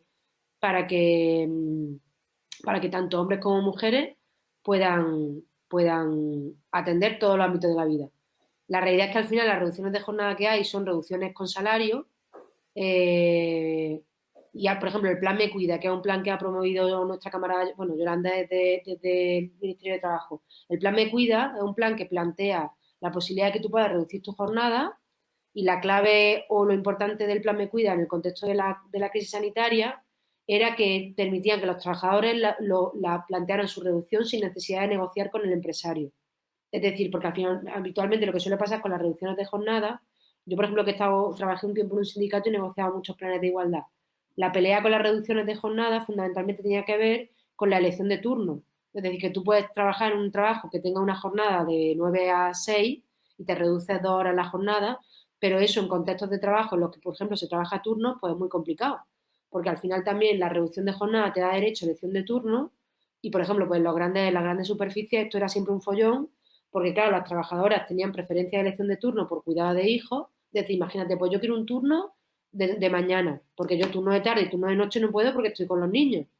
eso al final era siempre un conflicto. Entonces, el Me Cuida precisamente lo que hacía era que dotaba al trabajador, bueno, de hecho, el Me Cuida sigue funcionando, dota al trabajador y a la trabajadora de la capacidad de reducir su jornada sin necesidad de que haya acuerdo con el empresario. Pero la realidad es que al final, como esa reducción de jornada conlleva una reducción salarial, pues muy pocas trabajadoras se han adscrito al Me Cuida, porque al final, pues que muy poca gente puede permitirse una reducción de salario cuando tenemos los salarios de miseria que tenemos, ¿no? Entonces yo creo que eso también es importante. O sea, que lo que yo creo que es fundamental es que viejas banderas como las 35 horas, incluso un planteamiento de reducción de jornada generalizada para el conjunto de la clase trabajadora tendrían mucha relación con la apuesta por el sistema estatal de cuidado. De hecho, otra cosa, por ejemplo, interesante, que también tiene que ver mucho con cómo funciona el tema de las empresas y tal, hay una cosa que es clara, que también la hemos visto a raíz de un estudio que presentamos del Instituto de las Mujeres hace poco, y es que cuando las medidas de ayuda a los cuidados son menos dañinas para las mujeres, es decir, porque al final, de facto, ¿qué pasa? Tú tienes una medida como la de la excedencia por cuidado de hijos, pero si esa excedencia la cogen el 90% de las mujeres, tampoco está funcionando bien. Porque si al final tú lo que haces son medidas que significan una salida de las mujeres del mercado de trabajo, pues tampoco eso está bien, porque al final todas sabemos que para tener autonomía lo primero que hay que tener es autonomía económica. O sea, que es un poco como la pescadilla que se muerde la cola. Pero, por ejemplo, una cosa que vimos en el estudio de este Instituto de las Mujeres que os decía es que cuando las medidas son para el conjunto de la plantilla, es decir, una reducción de jornada generalizada, no para quien lo solicita, sino para el conjunto de la plantilla. Esas medidas no perjudican a las mujeres, porque al final si la plantilla es 50% hombres, 50% mujeres, pues el 50% de la plantilla y el 50%, o sea que todas las personas de la plantilla se reducen la jornada. O sea que todas las medidas que tienen que ver con que la persona lo tenga que solicitar y sea una medida individual para la persona, al final son mujeres las que mayoritariamente lo piden y tiene un efecto negativo porque sacan a las mujeres del mercado de trabajo. Entonces, todas las medidas que supongan cambios en el Estatuto de los Trabajadores, en los convenios o en donde sea y que se apliquen al conjunto de la empresa son muy beneficiosas porque no solamente las cogen las mujeres, sino que también las cogen los hombres, por ejemplo. Y luego con lo del salario, hay un libro muy chulo que tengo por aquí. No lo veo. Mira, ahí está este libro, que es de Silvia Federici, que es El patriarcado del salario. Este libro es también como otro libro, además es muy cortito de leer, o sea que o sea, lo recomiendo mucho, porque los de Freire son más pesados, pero este, por ejemplo, es muy chulo. Federici aquí habla, o sea, la reivindicación del salario de las trabajadoras de hogar fue una reivindicación que, por ejemplo, muchas economistas feministas o la propia Federici en su momento, en los 80, yo no sé, las que sois más mayores, no sé si os lo recordaréis, pero fue una reivindicación o fue un debate que estuvo muy presente en el movimiento feminista. El de plantear que la solución para esta cuestión de los cuidados y del valor de los cuidados tenía que ver con dotar económicamente de un salario a las trabajadoras de hogar. No a las trabajadoras de hogar en un sentido empleadas de hogar, sino a las mujeres que se hacían cargo del trabajo de cuidado en sus casas. Pero al final este debate nunca llegó a aplicarse y fue un debate muy interesante dentro del propio movimiento feminista porque precisamente uno de los análisis que yo en parte comparto, aunque creo que sería muy chulo volver a retomar este tipo de preguntas, es que al final eso lo que acabaría generando es que la división sexual de trabajo se acabaría afianzando más. Quiero decir, porque al final de lo que se trata es de ser capaces de poner en valor los cuidados al mismo tiempo que se debilita la división sexual del trabajo. O sea, quiero decir que yo lo que quiero es que mujeres y hombres cuiden en igualdad de condiciones. No quiero que las mujeres se hagan cargo de los cuidados y los hombres no. ¿Me entendéis lo que quiero decir? O sea, que al final si tú pones un salario para el trabajo doméstico, lo que hace es afianzar que las mujeres dejen de trabajar en el mercado de trabajo. Y sé que esto puede parecer contradictorio con lo que os decía antes de que no puede ser que los cuidados se entiendan como una carga y tal. Pero precisamente de lo que se trata es de poner en marcha medidas que afecten al conjunto de la población, no solamente a las mujeres. Y por eso a mí lo del salario del trabajo doméstico pues me genera muchas dudas porque creo que lo que haría sería precisamente afianzar o reforzar la división sexual del trabajo. Pero bueno, que es un tema interesante y que creo que tiene mucha relación también con este debate de los cuidados. Bien, había pedido la palabra Elena Vega. No sé si ha vuelto ya o no. He vuelto. es que esto no pasaba con las reuniones presenciales, es que por mucho viento que hubiese, pues se te iba la señal. Así que bueno, ante todo, Clara, que muchas gracias porque has hecho, la verdad, que un mapa de todo bastante completo y tal como tú dices, es que está todo tan interrelacionado que los cuidados de por sí ya tienen una importancia que lo decíamos en la huelga feminista, ¿no? Que si nosotras paramos, se para todo, ¿no? Entonces, nada más que partiendo de ahí, ya es importante. Bueno, en cuanto a lo de la división sexual de trabajo, desde que comenzó lo de la propiedad privada y ya eso fue cuando se intensificó más todavía, parece que a día de hoy también seguimos hablando de propiedad privada porque hablando dentro del mundo laboral seguimos siendo propiedad privada en el sentido de que nuestros trabajos son los menos valorizados, los más precarizados y que por ende, vamos, yo no soy una gran estudiosa del tema, pero seguro que están en manos de empresas privadas y que pueden permitirse estas condiciones de trabajo de las trabajadoras, ¿no?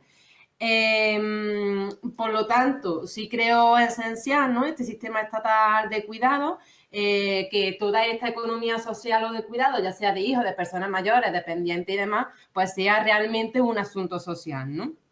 Y yo creo que esto es tan importante incluso para hablar de una vida libre de violencia, porque precisamente en esa dependencia económica hay muchas mujeres que están sufriendo violencia precisamente por esa dependencia económica, que no pueden salir de sus hogares, ¿no? Y sobre las que se está ejerciendo gran violencia, como son las mujeres que sufren violencia de género, y también la feminización de la pobreza, que viene ligada a todos estos datos que has dado, ¿no?, de las mujeres activas y de aquellas otras mujeres que no buscan trabajo porque no pueden por los cuidados, ¿no? Entonces, creo que sí hay que revalorizar estos trabajos, pero no solamente revalorizarlos. Yo creo que realmente la gente, yo creo que están valorizando, nos damos cuenta de que son realmente importantes estos trabajos. Lo que pasa es que no compensa que se valore dentro de este sistema, ¿no? Y creo, y a esto es lo que quería preguntarte, que para revalorizar estos trabajos, por ejemplo, el otro día en la red de feminismo se preguntó por planes para la municipalización, por ejemplo, de las trabajadoras de servicio de ayuda a domicilio, ¿no? Ya aterrizándolo un poco en lo local, ¿no? Es decir, ¿qué claves o qué aspectos se podrían hacer para llegar a esto? Porque eso significa valorizar realmente estos trabajos. Otra pregunta que te quería hacer era lo de, por lo visto, el otro día en otra reunión del área feminista se habló de un plan de conciliación, ¿no?, que se está llevando a cabo, se está pensando.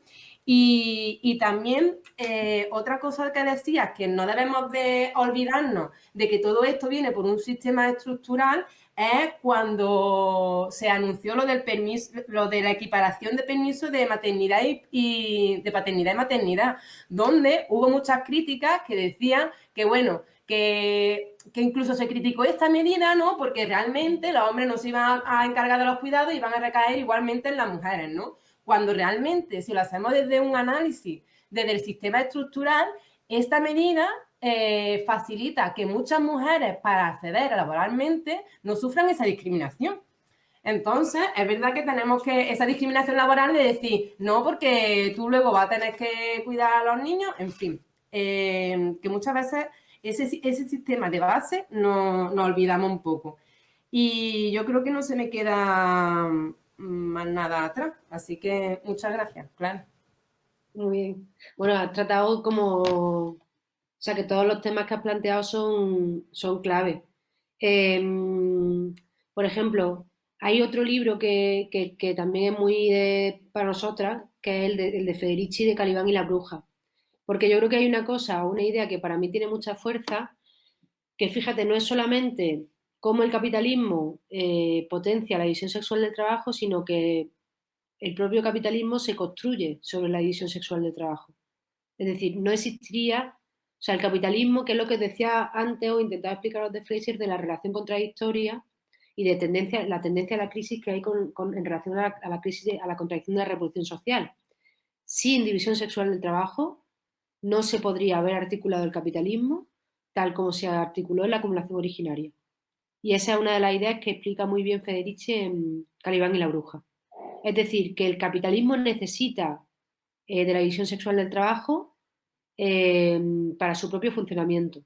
Por eso esa relación es tan de tendencia a la crisis que dice Fraser, porque necesita la división sexual del trabajo al mismo tiempo que la destruye y que la hace insostenible, ¿no? Entonces yo creo que el papel de la división sexual del trabajo en esto es central, y no solamente lo que tiene que ver con la crisis de cuidados, que por supuesto, sino en el propio funcionamiento del sistema capitalista tal como está.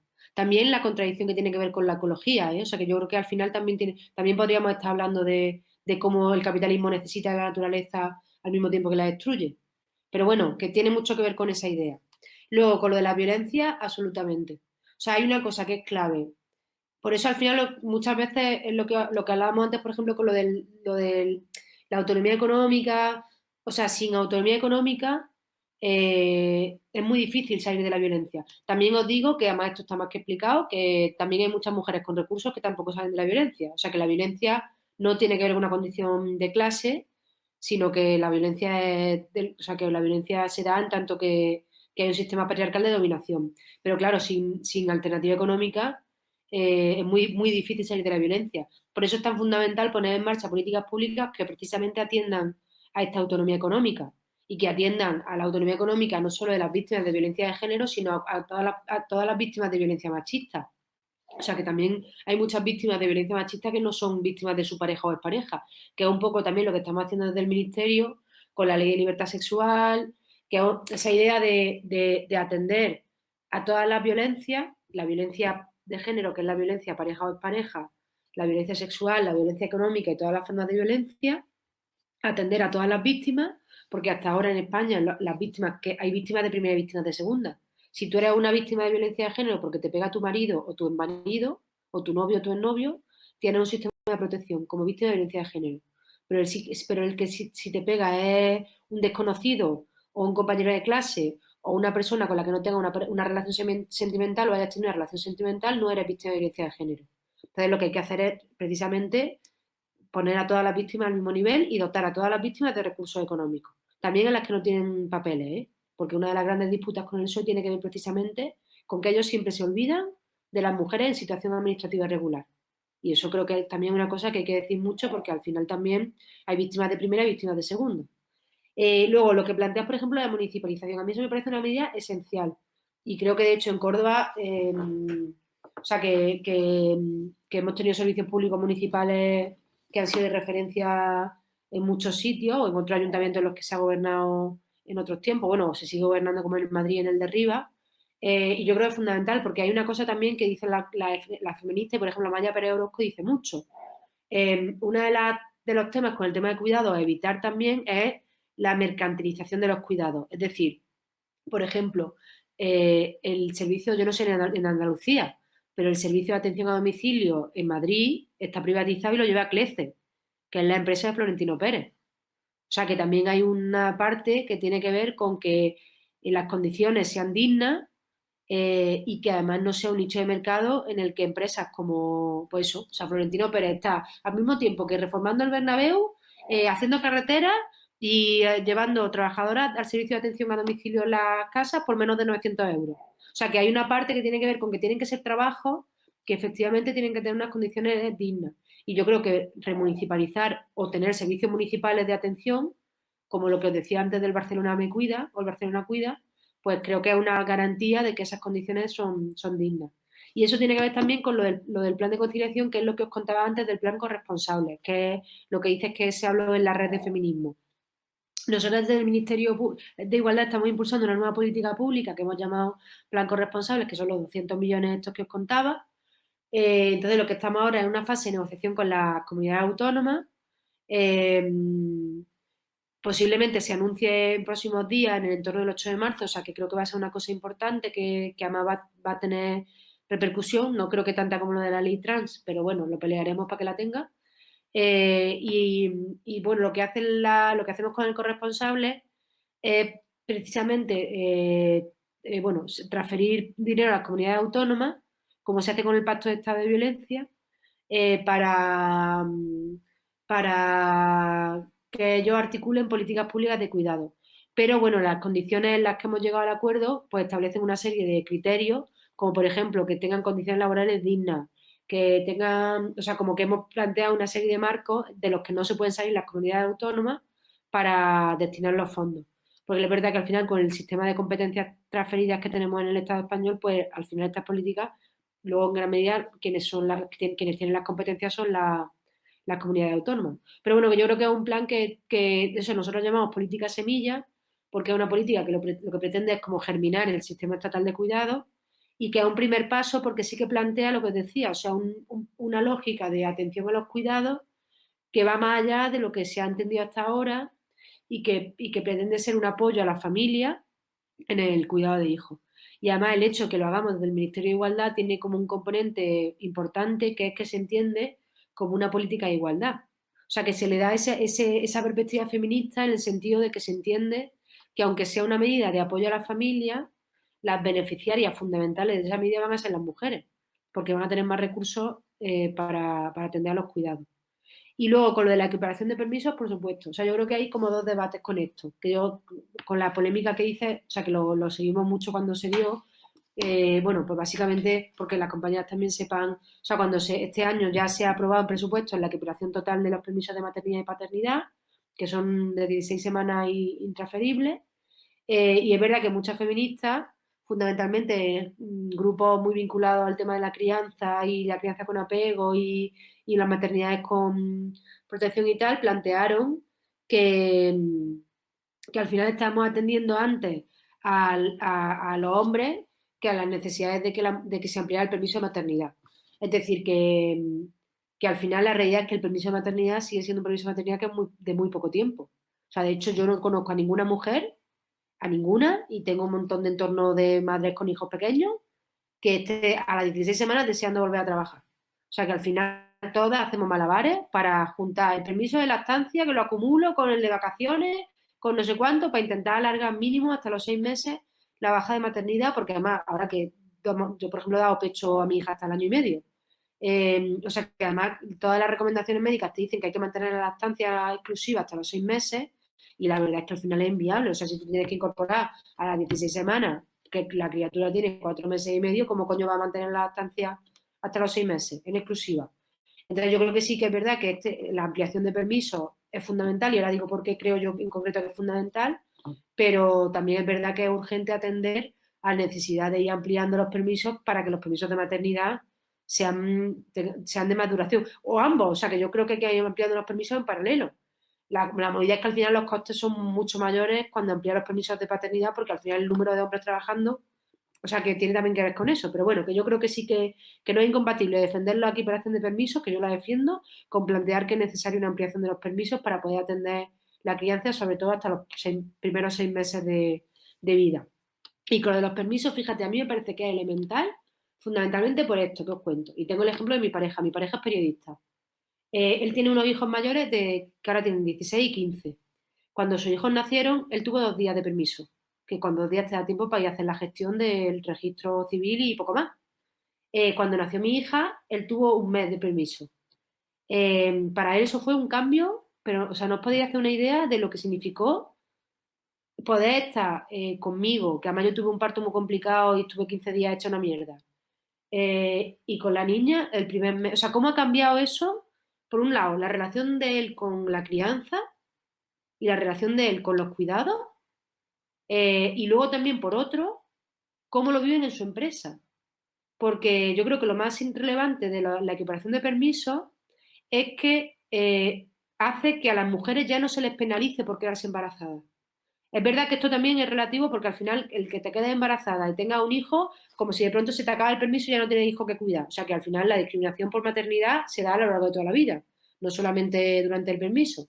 Pero es verdad que cambia mucho el paradigma en las empresas, porque ahora los empleadores saben que tanto ella como él, si tienen hijos, van a estar 16 semanas de baja de maternidad y de paternidad. Y yo creo que eso al final cambia mentalidad, cambia formas de trabajar, cambia el modelo productivo, que es lo que hablábamos antes de lo importante que es también cambiar el modelo productivo, y por eso a mí me parece que es una medida esencial. O sea que yo defiendo tanto que se alarguen los permisos como la equiparación de permisos, las dos cosas. Gracias. Bien, pidió la palabra ahora Irene. Hola, buenas. Muchas gracias por la exposición tan clara y magnífica que nos ha hecho. Y bueno, yo ya mi intervención, con los planteamientos que han hecho las dos compañeras anteriormente, ha respondido en buena parte a lo que yo quería preguntar, ¿no? Que era sobre todo en relación con el tema de los cuidados y la puesta en valor, que yo creo que también tiene que ir muy relacionado con políticas verdaderas de conciliación familiar, que no se dan o se dan muy escasamente, porque no es, cuando antes hablaba de que se estaban impulsando propuestas pues para que hubiera espacio, por ejemplo, ¿no? Más allá de los colegios para poder dejar a los hijos, ¿no? Yo no creo, o a lo mejor lo he entendido mal, pero yo no creo que sea habilitar más espacio, más sitios donde poder dejar a los hijos como si fueran un aparcamiento, ¿no? Sino que lo que tenemos que fomentar es esas políticas de conciliación que nos permitan al mismo tiempo ese desarrollo profesional que queremos todos y todas, con tener tiempo de calidad para pasar con nuestros hijos o con las personas que dependen de nosotros, porque no solamente hijos, a veces son otro tipo de familiares a los que tenemos que prestar esos cuidados. Y en ese sentido concreto, pues a mí me gustaría saber propuestas concretas que se lleven para que se fomente eso y no que sigamos fomentando espacios o recursos en el sentido de que sean como aparcaderos, aparcamientos de hijos o de esas personas dependientes, ¿no? Porque yo lo que quiero es eso, yo quiero pasar tiempo con mi hijo, pero tiempo de calidad. Y para eso necesito verdaderas políticas de conciliación que me permitan poder seguir trabajando como quiero para tener esa independencia económica que tenemos que tener para, como decía Elena antes, pues poder erradicar esa violencia y demás, pero también quiero pasar tiempo con mi hijo de calidad. No quiero porque, por ejemplo, en los colegios se plantearon los planes de concilian, que son pues, las actividades extraescolares, el comedor y todo eso, etcétera, pero muchas veces la realidad es que tanto el aula matinal como las actividades extraescolares, es que al final dejas tu hijo a las 7 de la mañana y lo recoges a las 6 de la tarde, y yo no creo que eso tampoco sea bueno para nuestros hijos y nuestras hijas. Entonces, propuestas que arbitren realmente esa posibilidad de conciliación, de desarrollo y de calidad de vida, que al fin y al cabo es lo que queremos todas. Y por otro lado, con el tema de cuidados, también ya lo adelantaba Yeli en sus preguntas, ¿no? ¿Qué propuestas vamos a dar para atención a esos cuidadores no profesionales de las personas con gran dependencia? Porque es cierto que hay que invertir, y yo soy una defensora de que hay que invertir mucho en recursos públicos, en centros residenciales, en mayores horas de servicio a domicilio, porque yo te puedo poner el ejemplo de que actualmente aquí en Andalucía una persona con una gran dependencia, te estoy hablando de una discapacidad del 100%, bueno, realmente del 98%, no sé por qué le dejaron un 2%, que lo máximo que le daban como atención de ayuda a domicilio eran 3 horas. Yo creo que eso es totalmente insuficiente. Y es que le decían, o tienes el recurso de 3 horas de ayuda a domicilio o un centro de día que también está limitado por 1 hora. Yo creo que eso es claramente insuficiente porque esos familiares van a tener que seguir haciendo atención de cuidador. Por tanto, hay que reformar radicalmente las leyes de dependencia que hay, pero además creo que también se deben atender a esos cuidadores que no pueden desarrollar ni su vida profesional ni su vida personal porque están dedicados 24 horas a esas personas. Y de alguna manera hay que protegerles, porque si no pueden desarrollar esa vida profesional ni personal, el Estado tiene que procurarles que el día de mañana, cuando esa persona falte, puedan tener una protección para que tengan una economía, ¿no? Y una posibilidad de seguir para adelante, porque te puedes encontrar que luego después, ¿qué hacen? Porque no han tenido oportunidad de nada. Entonces, pues en ese sentido, si hay propuestas concretas, se tiene la visión muy clara o que no, simplemente dejarlo porque creo que debería de plantearse. Nada más. Bueno, fijaos, aquí hay como varias cosas. Otro ejemplo mío cercano. Mi madre ahora se ha jubilado, pero era médica en el Reina Sofía, en Córdoba, en rehabilitación infantil. Y ella siempre me decía que... ella siempre decía una cosa y era, fíjate, la ciencia ha avanzado tanto como para que... O sea, lo voy a intentar explicar, no me malinterpretéis, pero ella siempre decía, porque ella estaba muy acostumbrada a tratar con familias, con niños dependientes, o sea, que ella al final era rehabilitadora infantil y fundamentalmente lo que trataba era niños, pues eso, niños con con problemas de nacer, que habían tenido problemas en el parto y que tenían un grado de parálisis muy alta, o sea, con casos muy graves, ¿vale? Y ella siempre decía, la ciencia ha avanzado mucho para que estos niños sobrevivan, es decir, que nazcan y tengan además una vida que muchas veces son niños que fallecen, que tienen una vida, ¿cómo se dice? Una de estas de vida que les dicen, pues va a vivir no sé cuánto tiempo y luego al final consiguen que sus vidas sean relativamente con enfermedades muy graves, pero que puedan vivir dignamente. Entonces ella siempre decía, la ciencia ha avanzado mucho para mejorar las condiciones de vida de estas personas, pero al mismo tiempo no se han dado unas políticas que acompañen a las familias de estas personas. Porque mi madre está harta de tratar con madres, harta en el sentido no harta de cansancio, sino que lo ha visto mucho, con madres que cuando tienen un hijo dependiente de estas características, no tienen otra cosa que hacer que dejar de trabajar y dedicarse en cuerpo y alma a la atención de su hijo.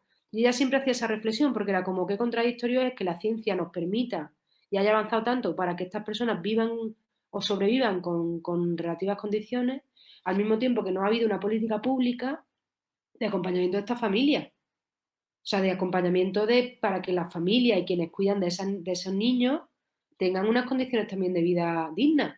Que al final tiene que ver con esta idea de los cuidados, de que tengan condiciones dignas, tanto el que es cuidado como la persona que cuida. Y eso a mí, por ejemplo, cuando mi madre me lo decía, pues me removía mucho porque creo que, no sé, a mí me parece una reflexión interesante. Desde una persona que además ha sido personal sanitario y tiene la experiencia de haber trabajado mucho con este tipo de familias. Dicho esto,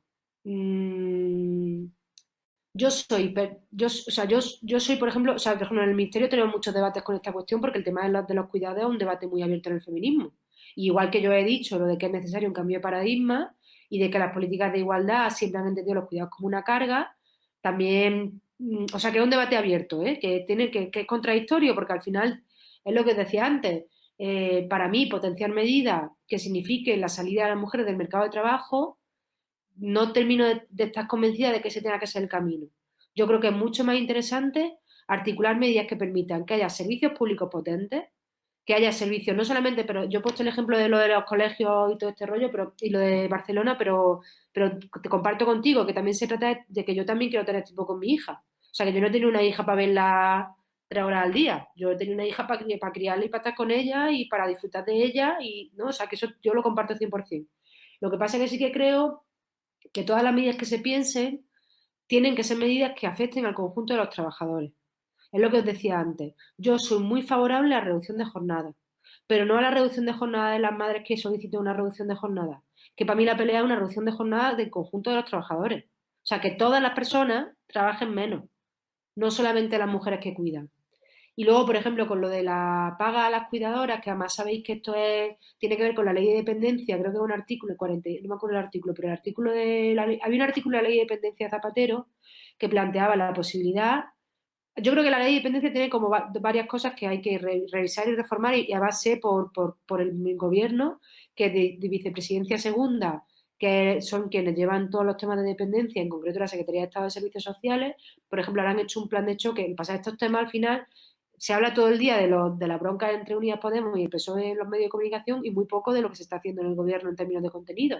Por ejemplo, yo sé que han hecho en parte por los fondos europeos, se va a hacer una mega inversión en políticas de dependencia a partir del trabajo hecho por Unidas Podemos en vicepresidencia segunda. Pero bueno, la dependencia tiene como varias cosas que yo creo que hay que revisar. Por ejemplo, el ejemplo que tú ponías de que solo puedes optar a un tipo de ayuda.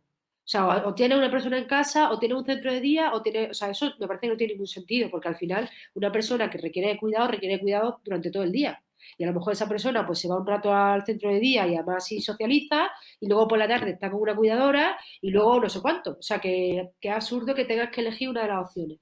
Y luego otra de las cosas que pasa con la dependencia, que además en Andalucía yo creo que esto tuvo un efecto muy, muy particular en las mujeres andaluzas, es lo de la medida de que había un artículo que planteaba lo de la paguita a las cuidadoras. Es decir, era una medida que se planteaba como una excepción, o sea, como una excepción me refiero, de que no era la norma, sino todo, que era como una excepción que se planteaba y que al final se convirtió en la realidad. Y es que muchas familias andaluzas sacaron a sus familiares de los centros de día y de los centros de atención para recibir una paguita que era una miseria de paguita, que son no sé cuánto es, pero yo no, o sea, no sé cómo, yo sé que esto hace tiempo, pero entonces yo creo que, o sea, todas las medidas que al final conlleven,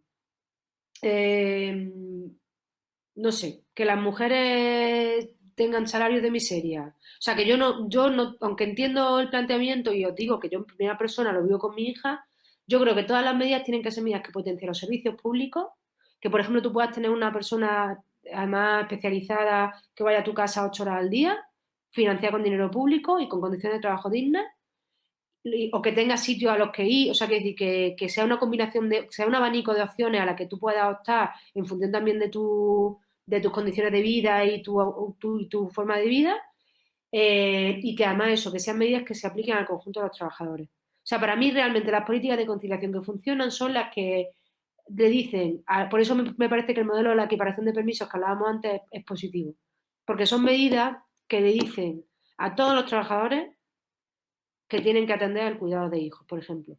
Y es también el debate que sean intransferibles, que esto, por ejemplo, con lo de los permisos de paternidad y maternidad, que es otro de los debates. Yo, por ejemplo, tengo un grupo de madres, mi grupo de madres de aquí de Madrid, que ya son muy críticas con que los permisos de paternidad y maternidad no puedan ser transferibles. O sea, que no pueda darse tiempo del permiso de paternidad a la madre. Yo, por ejemplo, no comparto eso, porque creo que también es que hay que obligar al hombre a cuidar. Sí, así de triste, ¿eh? Yo he leído lo de no, que después de múltiples manifestaciones de hombres pidiendo ampliación de permisos, por fin, o sea, además es que esto lo decía también en Álvarez, la humorista, a mí me gustaba mucho, decía, bueno, es que cuidar es una obligación. O sea, yo quiero tener el derecho a cuidar, quiero cuidar en condiciones dignas, quiero criar a mi hija, quiero tal, pero que al final también hay veces que hay que obligar a la gente a cuidar. O sea, que yo creo que por eso digo que yo soy muy favorable y también por la experiencia en el ministerio y lo que vemos en las empresas, de aquellas medidas que son para el conjunto de la plantilla. No sé si con esto te aclaro más, o sea, que vamos, que esto es un debate abierto, o sea, que yo reconozco que también hay muchas posiciones y hay muchas feministas que están defendiendo otras cuestiones. Mira, ya viene el terremoto. No, sí, yo coincido contigo, Clara. Yo creo que las políticas de conciliación familiar no deben de ir orientadas a la mujer, sino al conjunto de los trabajadores y las trabajadoras, tanto hombres como mujeres, y que cualquiera, hombre o mujer, tienen como muy bien el derecho y la obligación de cuidar de su hijo o de otros familiares, y que en ese sentido es donde deben de ir las políticas de conciliación familiar. Yo tampoco considero que deban de ir orientadas o que deban de favorecer primordialmente que sean las mujeres las que se queden en la casa. No era ese el sentido que yo lo planteaba las políticas de conciliación familiar. Sí, por eso siempre hablo de políticas de conciliación verdaderas, que no las hay hoy en día. Y Eso está claro. Sí. Incidiendo directamente en que sea la mujer mayoritariamente la que se quede en casa o tome esas medidas. Fíjate, es que además hay una cosa, que por eso te decía al principio también que el propio sistema capitalista necesita de la división sexual del trabajo y de que todo este trabajo no se vea, que es... ahí muchas economistas feministas han hecho una estimación de cuánto significaría en términos de Producto Interior Bruto yo ahora no tengo la cifra, porque no me la sé de memoria, pero si os interesa es fácil googlear, o sea, lo miráis y lo encontráis. O sea, la estimación de cuánto valor supondría el trabajo de cuidado en términos de riqueza nacional, si fuera un trabajo valorizado en condiciones dignas, es brutal, claro. O sea, quiere decir que al final el dinero, o sea, que nosotros vamos a invertir 200 millones, pero que el dinero, bueno, y esto que he dicho de dependencia y vicepresidencia segunda son miles de millones, pero que si pusiéramos coste real, número, a cuánto dinero hace falta, sería una revolución del sistema económico. O sea, que por eso digo que al final también es un planteamiento que es muy necesario hacer, muy de cambio de paradigma, pero que la realidad es que hace falta una cantidad de recursos públicos que es ingente. O sea, que al final también el sistema funciona así porque al final porque está la cantidad de trabajo invisible que hay que meter muchísimos recursos. Por eso tiene que convertirse en una prioridad política. Igual que se le meten muchos recursos a un montón de cosas, como a rescatar a la banca. O sea, ¿por qué se pueden rescatar a la banca y poner miles de millones para rescatar a Bankia para que luego la compre la Caixa y no en invertir en dependencia y poner realmente a funcionar un sistema desde esa idea de lo común articule una política pública. O sea, que al final también esas son las contradicciones que el propio sistema capitalista tiene y las que nosotras tenemos que señalar y poner encima de la mesa.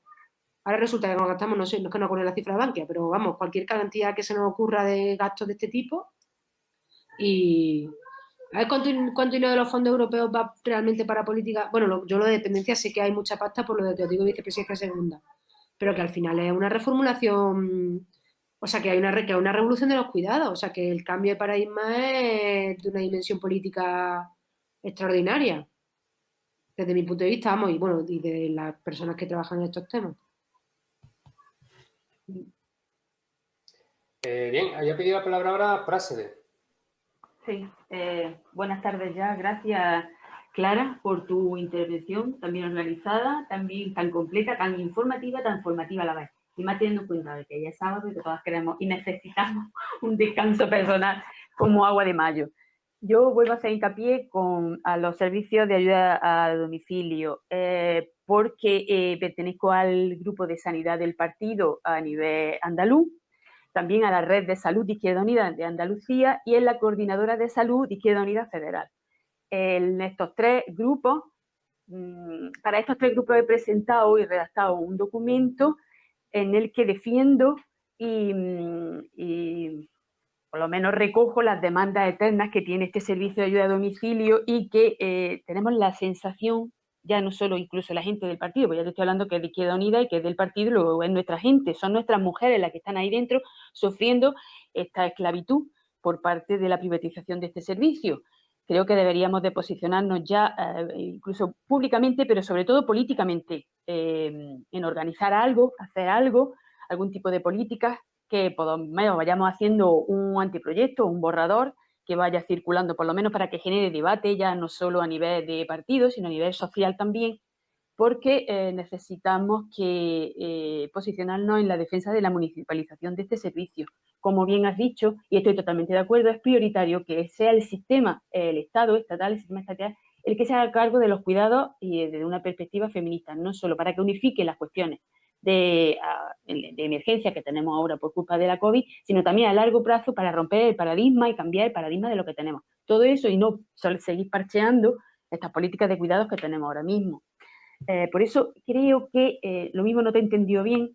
En tu último minuto de intervención has estado hablando de que desde el Ministerio de Igualdad o desde Unidas Podemos, no sé, este sistema, o sea, organizar o hacer un anteproyecto, lo que sea, que recoja para esta legislatura que se quedara por lo menos en bastante organizado, que recogiera algún esquema o algunos puntos que vayan ya orientando lo que nosotras queremos que sea un sistema estatal de cuidados.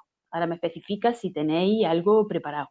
Y también decirte que, bueno, la defensa del sistema de ayuda a domicilio, de servicio de ayuda a domicilio, perdón, se puede llevar desde diferentes ministerios ahora que estamos en Unidas Podemos. Las competencias es verdad que las tienen las comunidades autónomas y cada comunidad hará lo que crea conveniente. Lógicamente aquí en Andalucía, ahora con el trifachito, están haciendo horrores y barbaridades, pero nos da también como militantes que estamos en la lucha diaria con este servicio, comprobar el abandono, la falta de interés que nos da la sensación por parte de nuestra organización política, ya incluso a nivel estatal de Unidas Podemos, desde una panorámica de izquierda. Es verdad que ahora nos acabas de explicar la importante inversión que de asuntos sociales se va a inyectar a través de los fondos europeos para este servicio, pero sí es verdad que también, bueno, sabiendo que el Ministerio de Sanidad ha hecho una porquería y ha vuelto a dejar en la estacada a todas las trabajadoras, porque son mayoritarias, del servicio de ayuda en domicilio, pero desde Igualdad, si queremos reivindicar, y de hecho probablemente desde la Coordinadora de Salud de Izquierda Unida Federal recibáis una documentación al respecto, desde el Ministerio de Igualdad, desde el Ministerio de Trabajo, desde Asuntos Sociales, que ya son nuestros, podemos verdaderamente desde ahí impulsar verdaderamente algo que nos promueva y que nos ayude a poder dignificar el servicio de ayuda a domicilio y no que solo sea algo discursivo de defensa que queda por ahí muy bonito en cualquier documento, cualquier programa político, pero no que se pueda aterrizar con políticas concretas. Gracias, corazón. Yo estoy, vamos, yo o sea, yo creo que hay dos cosas que si salimos del gobierno y no se hacen, se queda en la lista del debe en fosforito. Una, desde mi punto de vista, es lo del trabajo de hogar. O sea, si salimos del gobierno y el 189 no se ha ratificado, o sea, el 189 es el convenio de la Organización Internacional del Trabajo para la mejora de las condiciones de trabajo de las empleadas de hogar. Si salimos del gobierno sin ratificar el 189, yo creo que es un fracaso. Esa es una. Y otra tiene que ver con el servicio de atención a domicilio. O sea, con lo que estáis planteando. O sea, que las condiciones de trabajo y de vida, y además con gobiernos autonómicos como el que tenéis en Andalucía ahora, o el de Murcia, o el de la Comunidad de Madrid, que ya sabéis cómo está Ayuso, y con lo que se supone de peligro, o sea, me parece que eso es esencial. O sea, que decir que todo lo que también yo creo que esto tiene que ver con la dialéctica entre las organizaciones políticas y la institución. O sea, que también y los movimientos sociales. Quiero decir que al final también creo que es esencial que desde las organizaciones políticas, desde los movimientos sociales y desde todos los ámbitos, también se presione, aunque seamos las mismas, para poner las prioridades de agenda encima de la mesa. O sea, que a mí me parece esencial, ¿no? Que yo comparto 100% contigo que esto tiene que ser un tema prioritario y que tiene que articularse de manera clara y atenderse de manera clara. O sea, que eso 100% con lo que has planteado. Y lo de las trabajadoras de hogar te lo apunto yo porque es un tema que además a mí me parece que es especialmente complicado si no conseguimos que las condiciones de vida de las trabajadoras de hogar mejoren con nuestro paso en el gobierno.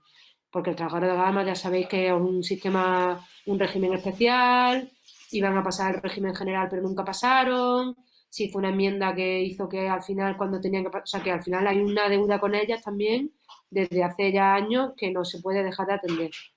Y luego con lo que decías de algún documento, o sea, fijaos, aunque desde el Ministerio estamos impulsando el corresponsable, quien más está promoviendo el tema del sistema estatal de cuidado y quien más lo ha recogido en sus líneas de trabajo es Vicepresidencia Segunda, que realmente a quien corresponden más las competencias en un sentido, lo que os decía antes, que al final todo lo que tiene que ver con dependencia y tal se atiende desde ahí. Entonces yo si queréis también os puedo buscar algún documento que ellos estén trabajando. Por ejemplo, sé que vinculado a la Agenda 2030 y a los objetivos de desarrollo hay temas que tienen que ver con esto. O sea, que ellos de alguna manera, también en coordinación con nosotras, han ido incorporando en la hoja de ruta, sobre todo como bandera y como objetivo estratégico, la idea del sistema estatal de cuidado. O sea, que ahí yo sé que hay cosas avanzadas, pero bueno, que yo también reconozco que es un tema que hay muchas cuestiones pendientes, que tiene muchas aristas, que tiene muchas complejidades, o sea que es un tema que políticamente es muy ambicioso y muy tal, pero por eso yo creo que también hay que pelearlo mucho y que hay que empujarlo mucho desde abajo. O sea, por ejemplo, nosotras ahora vamos a poner en marcha una mesa de diálogo sobre los cuidados, en el que vamos a articular con una especie de grupo de trabajo permanente con muchos expertos, bueno, muchas expertas fundamentalmente que trabajan en este tema. La idea es que esta mesa además vaya como atendiendo a diferentes ámbitos en un diálogo abierto con la sociedad civil para estas cuestiones, por ejemplo, como el tema de la atención a domicilio o otros ámbitos. O sea, que sí que se están articulando políticas. Es verdad que en una fase muy embrionaria y una fase muy tal, pero por lo menos que sí que yo creo que tenemos que marcarnos como objetivo sincero como gobierno que esto siembre. O sea, quiero decir que más allá de cuánto tiempo estemos en el gobierno o cuánto se avance en esta cuestión, dejemos claro, o sea, pongamos, ¿no?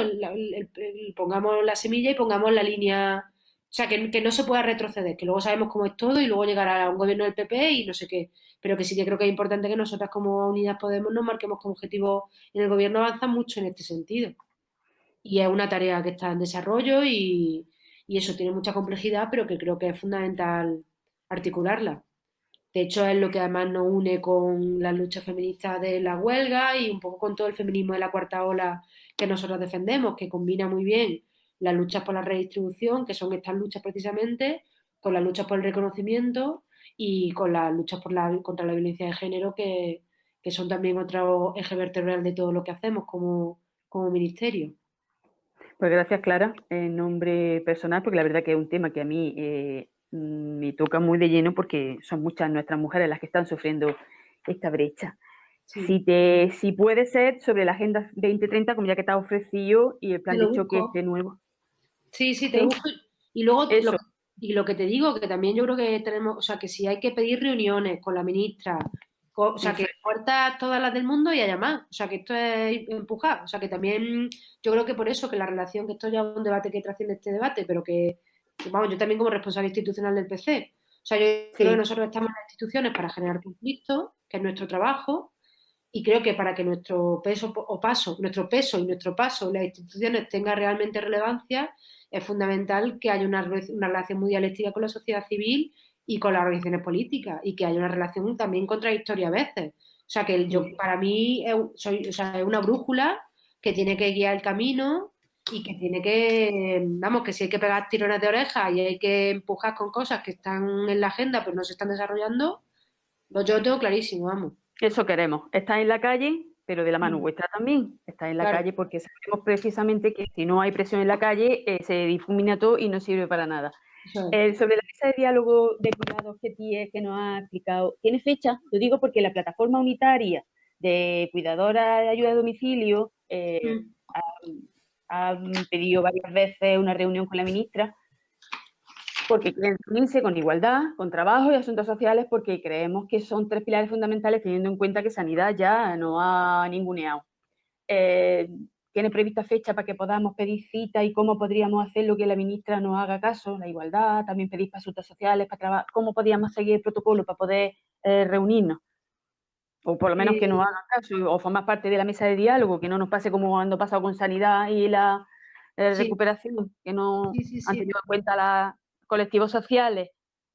Pues, y una cosa, ¿y con igualdad no se ha reunido la plataforma? Porque yo sé que la ministra ha tenido reuniones con gente de La última noticia que yo tengo, Clara, es que no le había dado fecha, ni le había dado fecha ni había dado respuesta incluso. La última que yo tengo es de la semana pasada. Pues escúchame, Praxedes, ¿por qué no habla? O sea, yo te voy a dejar mi correo y también lo voy a hablar con Amanda Meyer, que ella es la jefa de gabinete. Porque yo creo que habría 2 cosas. Por un lado, insistir en la reunión, o sea, yo que también veamos cómo está este tema y tal. Y luego, por otro, con lo de la mesa, en principio, la idea es que sí que en torno a marzo, sin darte fecha exacta, porque no tal. ¿Marzo ya de este mes que viene? O sea, vamos, sí, la idea es que haya una primera reunión de la mesa, en el corto plazo. No tiene fecha todavía y hay que ver todavía cómo lo articulamos y lo pensamos. Pero sí que la mesa tiene esa idea de que sea una mesa de expertos, que sea como una mesa de expertos permanente que vaya dialogando con la sociedad civil tratando distintos temas. O sea, que yo sí que creo que la mesa abre un momento de oportunidad también para atender este tema. Pero bueno, que esto también está todavía en fase de trabajo interno, o sea, que tampoco me quiero comprometer con fechas porque... Sí, bueno, no importa, más abajo, pero por lo menos saber lo que la agenda más urgente la tenéis ya. Pero sí, yo te mando, vamos, mi correo y el de Amanda, o sea, que creo que hablamos por mail para ver cómo está este tema y sobre todo lo hablo con Amanda. Bueno, pues camaradas, creo que hasta aquí hemos llegado. Clara, muchísimas gracias por tu asistencia, por tu tiempo y por compartir con nosotros estas casi 2 horas que llevamos al final. Muy bien. Nada, gracias a vosotros y hasta la próxima. Hacemos una de la ley trans cuando queráis. Cuidado que te tomamos la palabra. Gracias, un saludo. Aquí somos muy de tomar la palabra. Hasta luego. Venga,